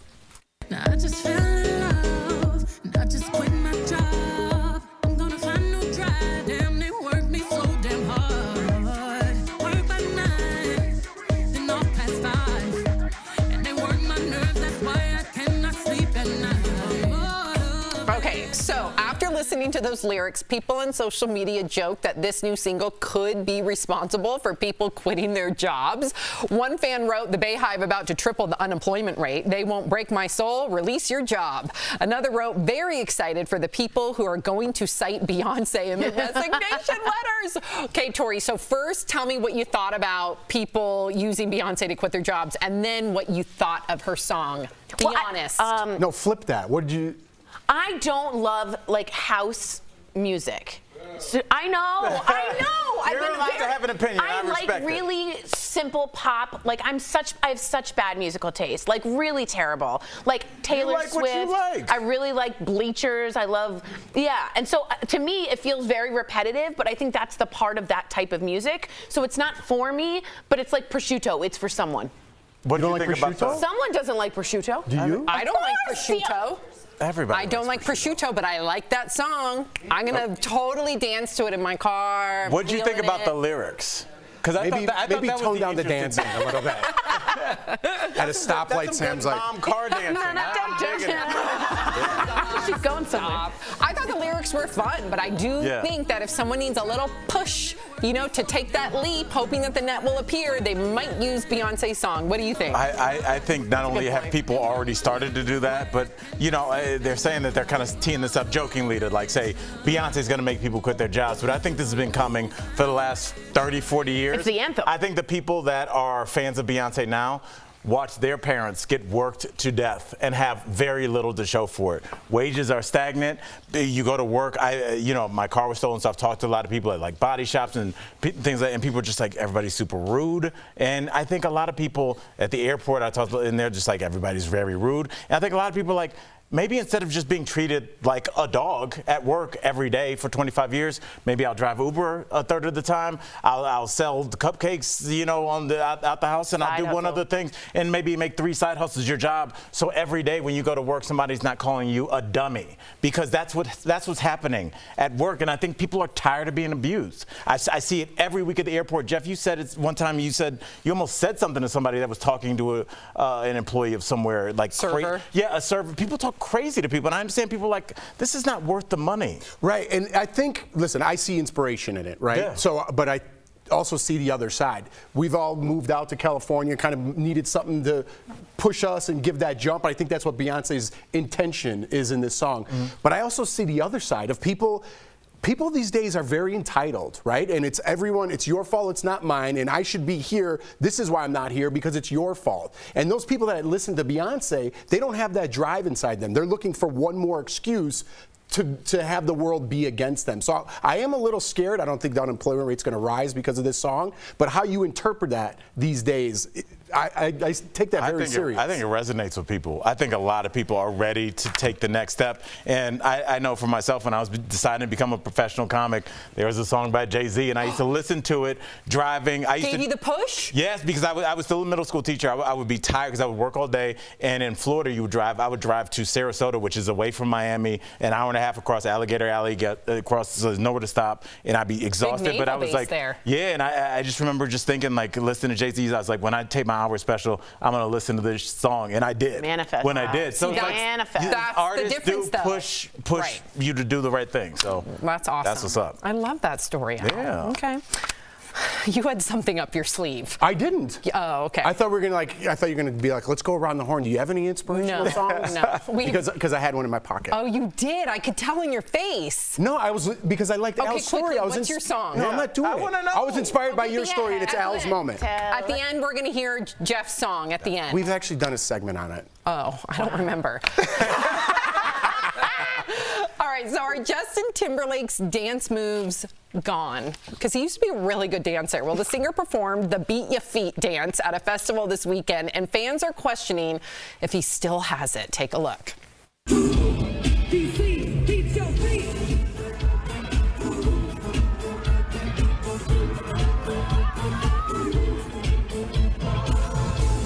Wow. So one person posted, Justin Timberlake said, DC, beat your feet, and proceeded to do the hokey pokey.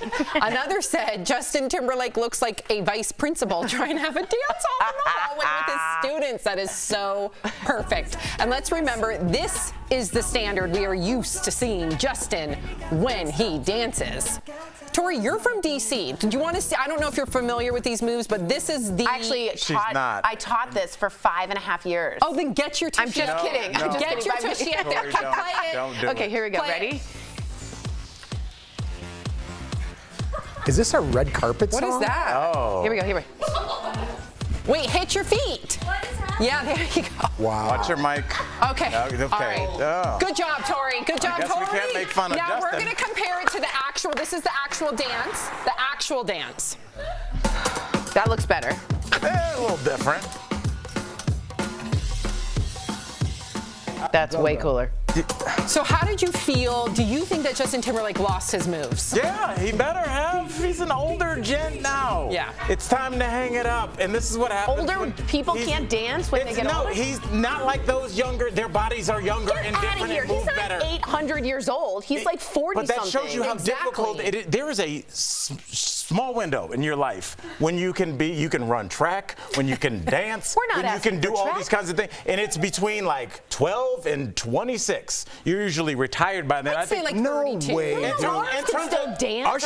Usher has his own yeah. thing in Vegas. Usher is He's a dancing all real over. face, Usher's an and I anomaly. guarantee So you is Usher Justin Timberlake, though. Usher is not 1996 Usher either. But He's you're not not this. But He's certainly he- not this. But this, I think he just learned. He was in DC. It's a DC dance. I think he learned it right before he went out there. He's like, I'm just going to give it a whirl. Look at his face, though. He's looking feeling down at that. himself like he a- yeah. shouldn't be feeling that because, listen, I'm not to talk. I'm a terrible dancer, but at least I lean into it. 40-year-old Sam compared to 22-year-old Sam could shake. See, but that's on his. We're just going. I can't That even was address weird. that. I liked it. We need to blame his management. They should have had a segment where he's like, "Hey, we're gonna bring some locals up, Blame and his you guys are gonna Try it with- dance." yeah. Like, no, I think it's okay to be 40 and dance. You guys, Not he's a in those dancer. shoes. He shouldn't be not dancing anymore at 40. He's not disabled. But was it but not that, like that. was it that bad that it's like Yeah. story worthy? No. Yeah. You know, it's kind No, of you mean. cannot put on a show. That was not in his kitchen. When you say I'm going to put on a show, you're inviting cameras. You're Okay. inviting scrutiny. All right. Okay.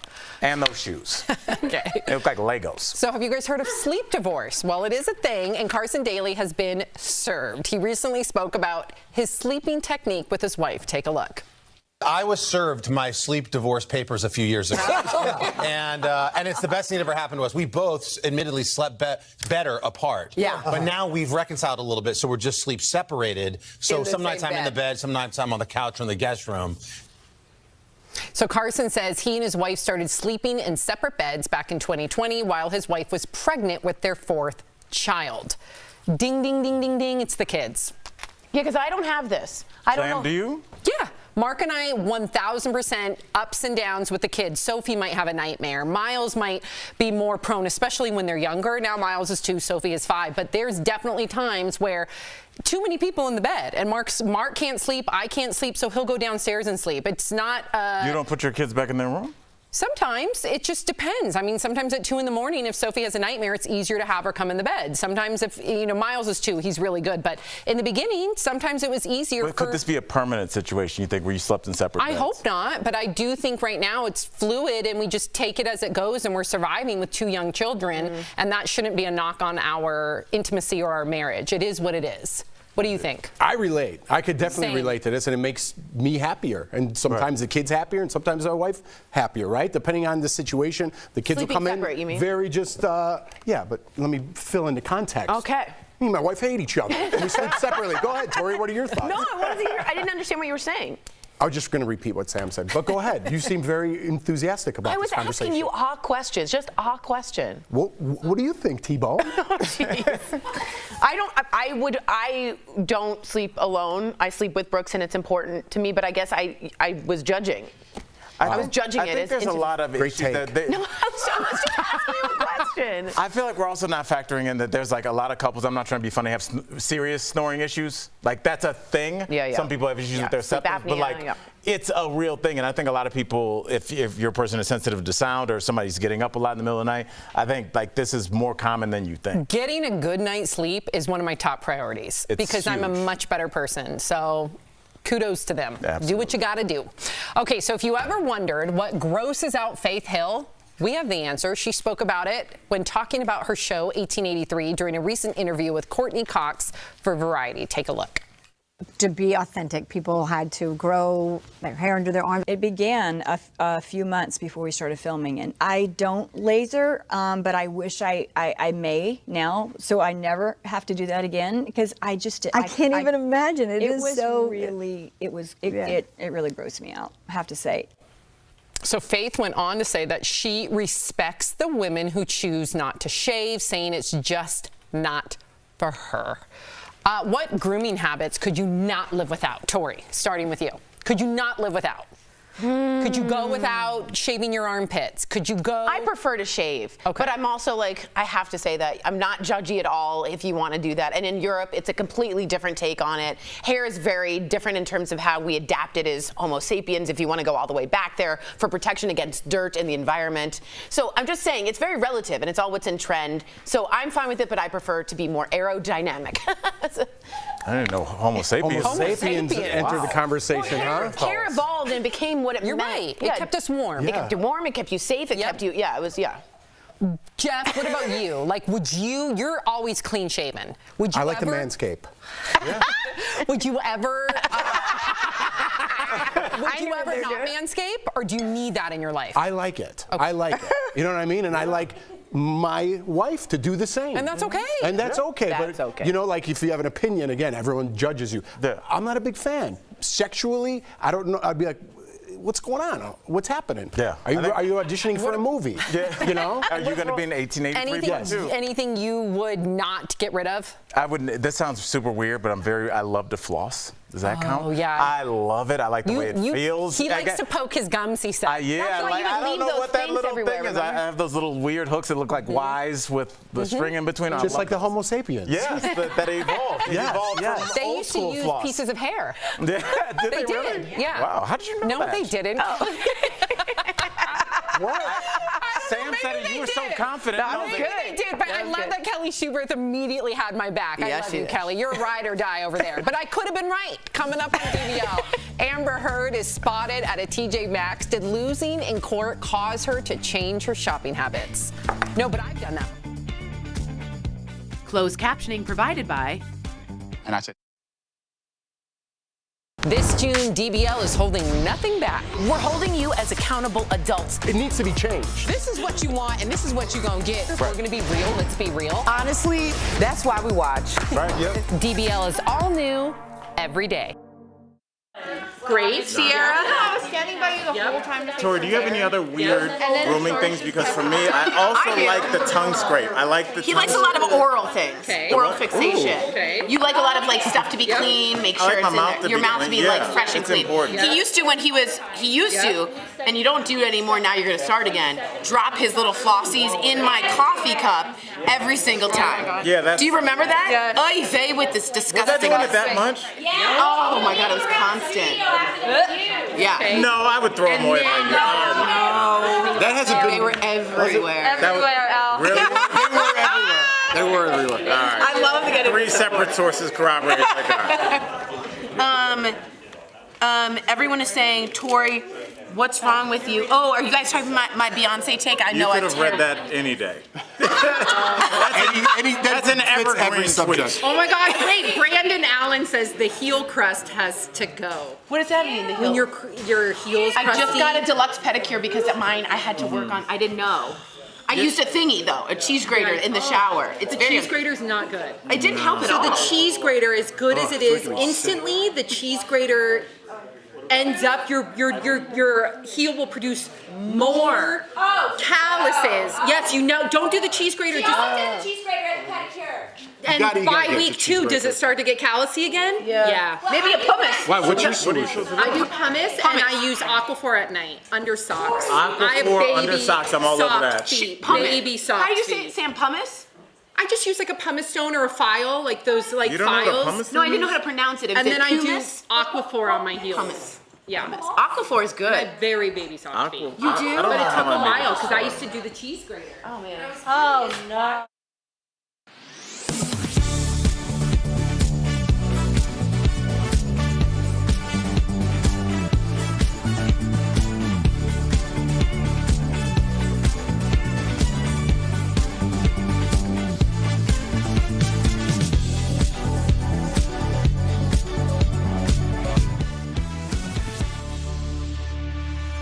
Welcome back. So as we know, Amber Heard owes Johnny Depp $8.4 million, but her lawyer says she doesn't have the means to cover it. Well, late last week, TMZ spotted Amber modestly shopping in the Hamptons at a TJ Maxx. There she is browsing through the clothing racks, and who knew that the Hamptons even had a TJ Maxx? An average house there, you guys? $4 million. So, of course, there's nothing wrong with shopping at a discount store. In fact, most Americans, including every single one of us here on this panel, are self-proclaimed cheap bargain hunters and proud of it. Can you blame them? There are crazy inflation rates in this country, which are at a 40-year high. Also, a new study says 67% of shoppers agree they're looking for bargains now more than ever, and 25% of people said they're less likely to buy an item at full price. First, we got to talk about Amber Heard. What did you think about her shopping at a TJ Maxx? Listen, there's a designer section in TJ Maxx, right? So you can still get some expensive stuff in there. I think she just likes a bargain herself. I'm very similar to that. I don't want to harp all over her. I want her to move on with her life. But I will not buy something at full price. And when my wife buys me a present and it's like a Nordstrom box and not Nordstrom rack, I get upset. I'm like, how much did you pay for these shorts? And she's like, you don't even want to know. I'm like, no, I want to know. And I'm like, all right, I don't want to know. And I'm like, how much did you pay for these shorts? And she tells me, I'm like, those are going back. Yeah. I could get 3 shorts at Nordstrom rack for that. I appreciate that. I don't think Amber Heard I don't think broke. she does.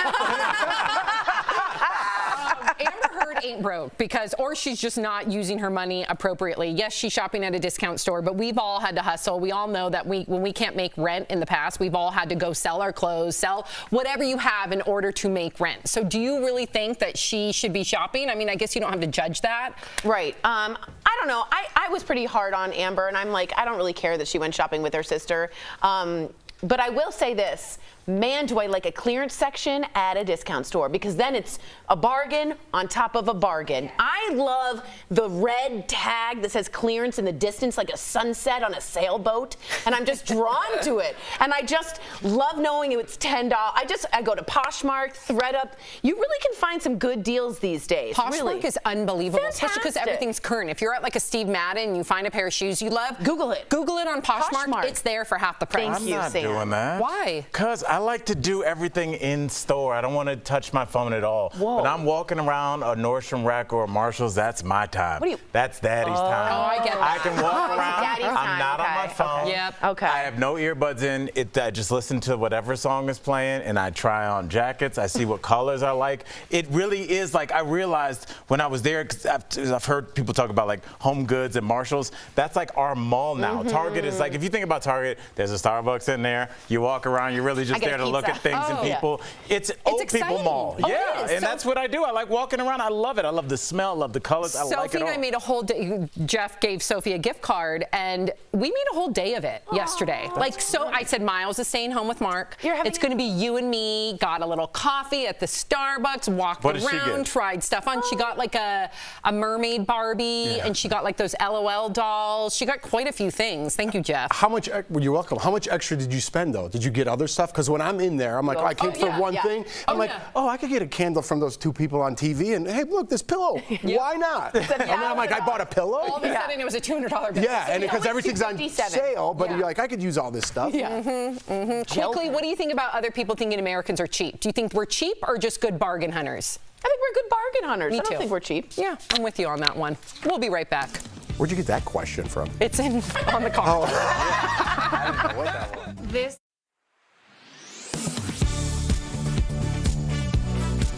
There are 2 types of sunscreen you see the most on store shelves. They are chemical and mineral. But which one should you choose? So the question, is there a big difference in protection between chemical sunscreen and mineral sunscreen? Let's verify. Our source is Dr. Alyssa Daniel, a dermatologist with Novant Health, physician assistant Becky Vaglia with Novant Health, and the American Academy of Dermatology. The American Academy of Dermatology says chemical sunscreen works like a sponge, absorbing the sun's rays and is easier to rub into your skin. It usually contains these active ingredients, while mineral sunscreen works like a shield, sitting on the surface of your skin. However, it's harder to rub into the skin. It contains less active ingredients. There's not really a question of one versus another being better or necessarily safer. It's which one, honestly, for me, patients are going to want to apply. Dr. Daniel says mineral-based sunscreen works best on kids and people who have sensitive skin. There are some skin conditions, especially if patients are dealing with problems with pigment, that I do prefer more of the mineral blockers. Vaglio tells us there is some controversy surrounding chemical sunscreen and if it has an effect on your body, but that has yet to be proven. Chemical sunscreens have been found in the bloodstream. However, there has been no link to that causing any health-related changes yet. They're still having to do further research on that and what that actually means. So we can verify that no, there is not a big difference in protection between chemical sunscreen and mineral sunscreen. With your Verify, I'm Megan Bragg.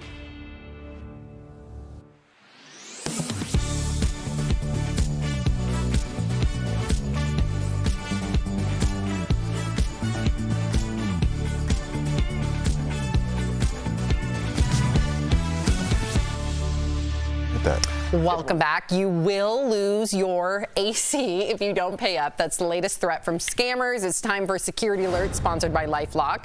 With record-breaking heat waves, scammers are capitalizing on the fear of having no air conditioning by threatening to shut off your power if you don't pay.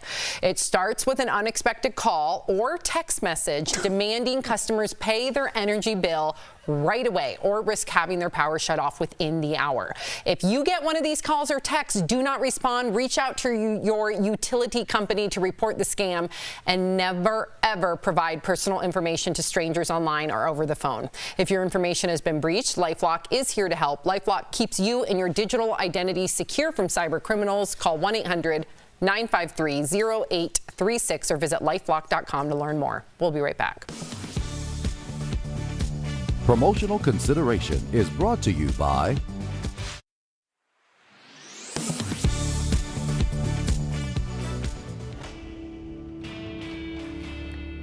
The average price per gallon of gas still hovers near $5 nationwide. It's a cost unsustainable for the average American's average travels. So what if a super simple hack could shock the burden at the pump? Viewer Janice Sumner shared some ways to save per, quote, the experts. The top tip is to fill your tank late in the evening in the coolest part of the day. So is it true filling up in the coolest part of day saves significant money on gas? Our sources are Consumer Reports and Gas Buddy head petroleum analyst Patrick DeHaan. It's basic physics. When gas heats up, it expands. So because gas is denser when it's cooler, theoretically, you'll get more energy per gallon if you fill up in the coolest part of the day. That's accurate, but DeHaan explained the change is minuscule. Gasoline is more dense when it's colder, but a lot of stations temperature correct on both sides, meaning when the air temperature is above or below a certain threshold, their pumps are calibrated to take into consideration the temperature differentials. And by the way, we're talking about, basically the equivalent of very small, drips. This isn't going to be a noticeable thing. The same is true for morning fill-ups. Consumer Reports tested the theory, pumping in the cool early morning and warm afternoon. At both fill-ups, the first few gallons were notably warmer than the latter ones because the gas had sat in the pump dispenser. But the temperature-controlled gas in the underground tank quickly compensated for those initial gallons. Consumer Reports also concluded a 15-degree difference in air temperature between fill-ups caused only a 1% difference in gas volume. These pumps are always calibrated by departments of agriculture and weights and measures. So you're not, this is not the way to save more than 10 cents. This is just small peanuts.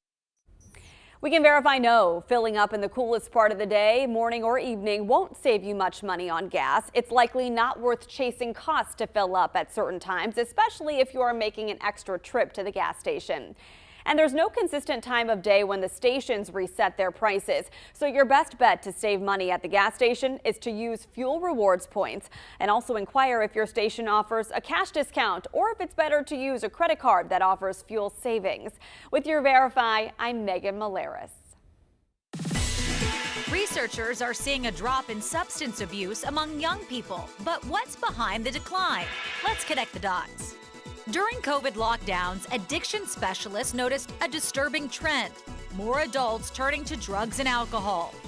So researchers at West Virginia University wanted to see if young people were experiencing the same spike.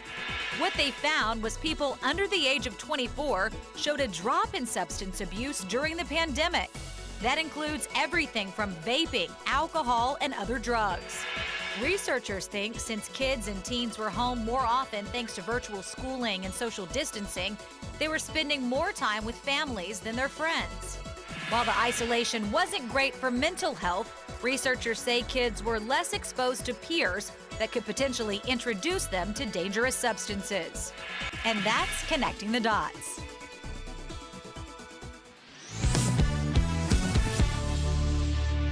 Back to DBL. Okay, we got to see that the last video. I was laughing while you were reading Yeah, it. we both were. So this is like the stock footage, right? From the people reacting to their bill. So this guy in particular made me laugh a little bit because Which one? This guy's trying to be like an this actor. guy? Watch.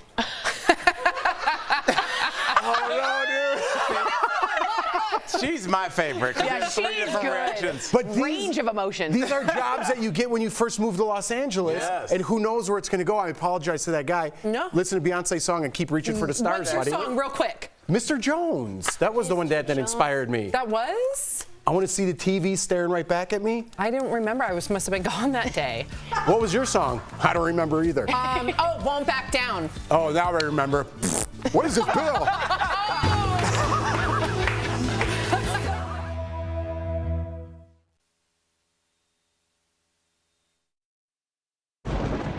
Where hope finds help. Where courage meets conviction. Where makers make fans. We are Tegna, a family of local and national media brands that bring us together, serving the greater good of our communities. Where national know-how backs local business. Be in good company with Tegna. This June, DBL is holding nothing back. I've already spent my time, my resources, and all of my sanity on trying to make you happy. Whew, all right. No, we're holding you as accountable adults. It needs to be changed. We're in a fight already. I'm all in with an E now. You are? Absolutely not. No. First girlfriend in Hollywood. Yes, baby. I'm looking at a cutie, okay? I love what you're doing. I just want to thank you. Honestly, that's why we watch. Right, yep. DBL is all new every day.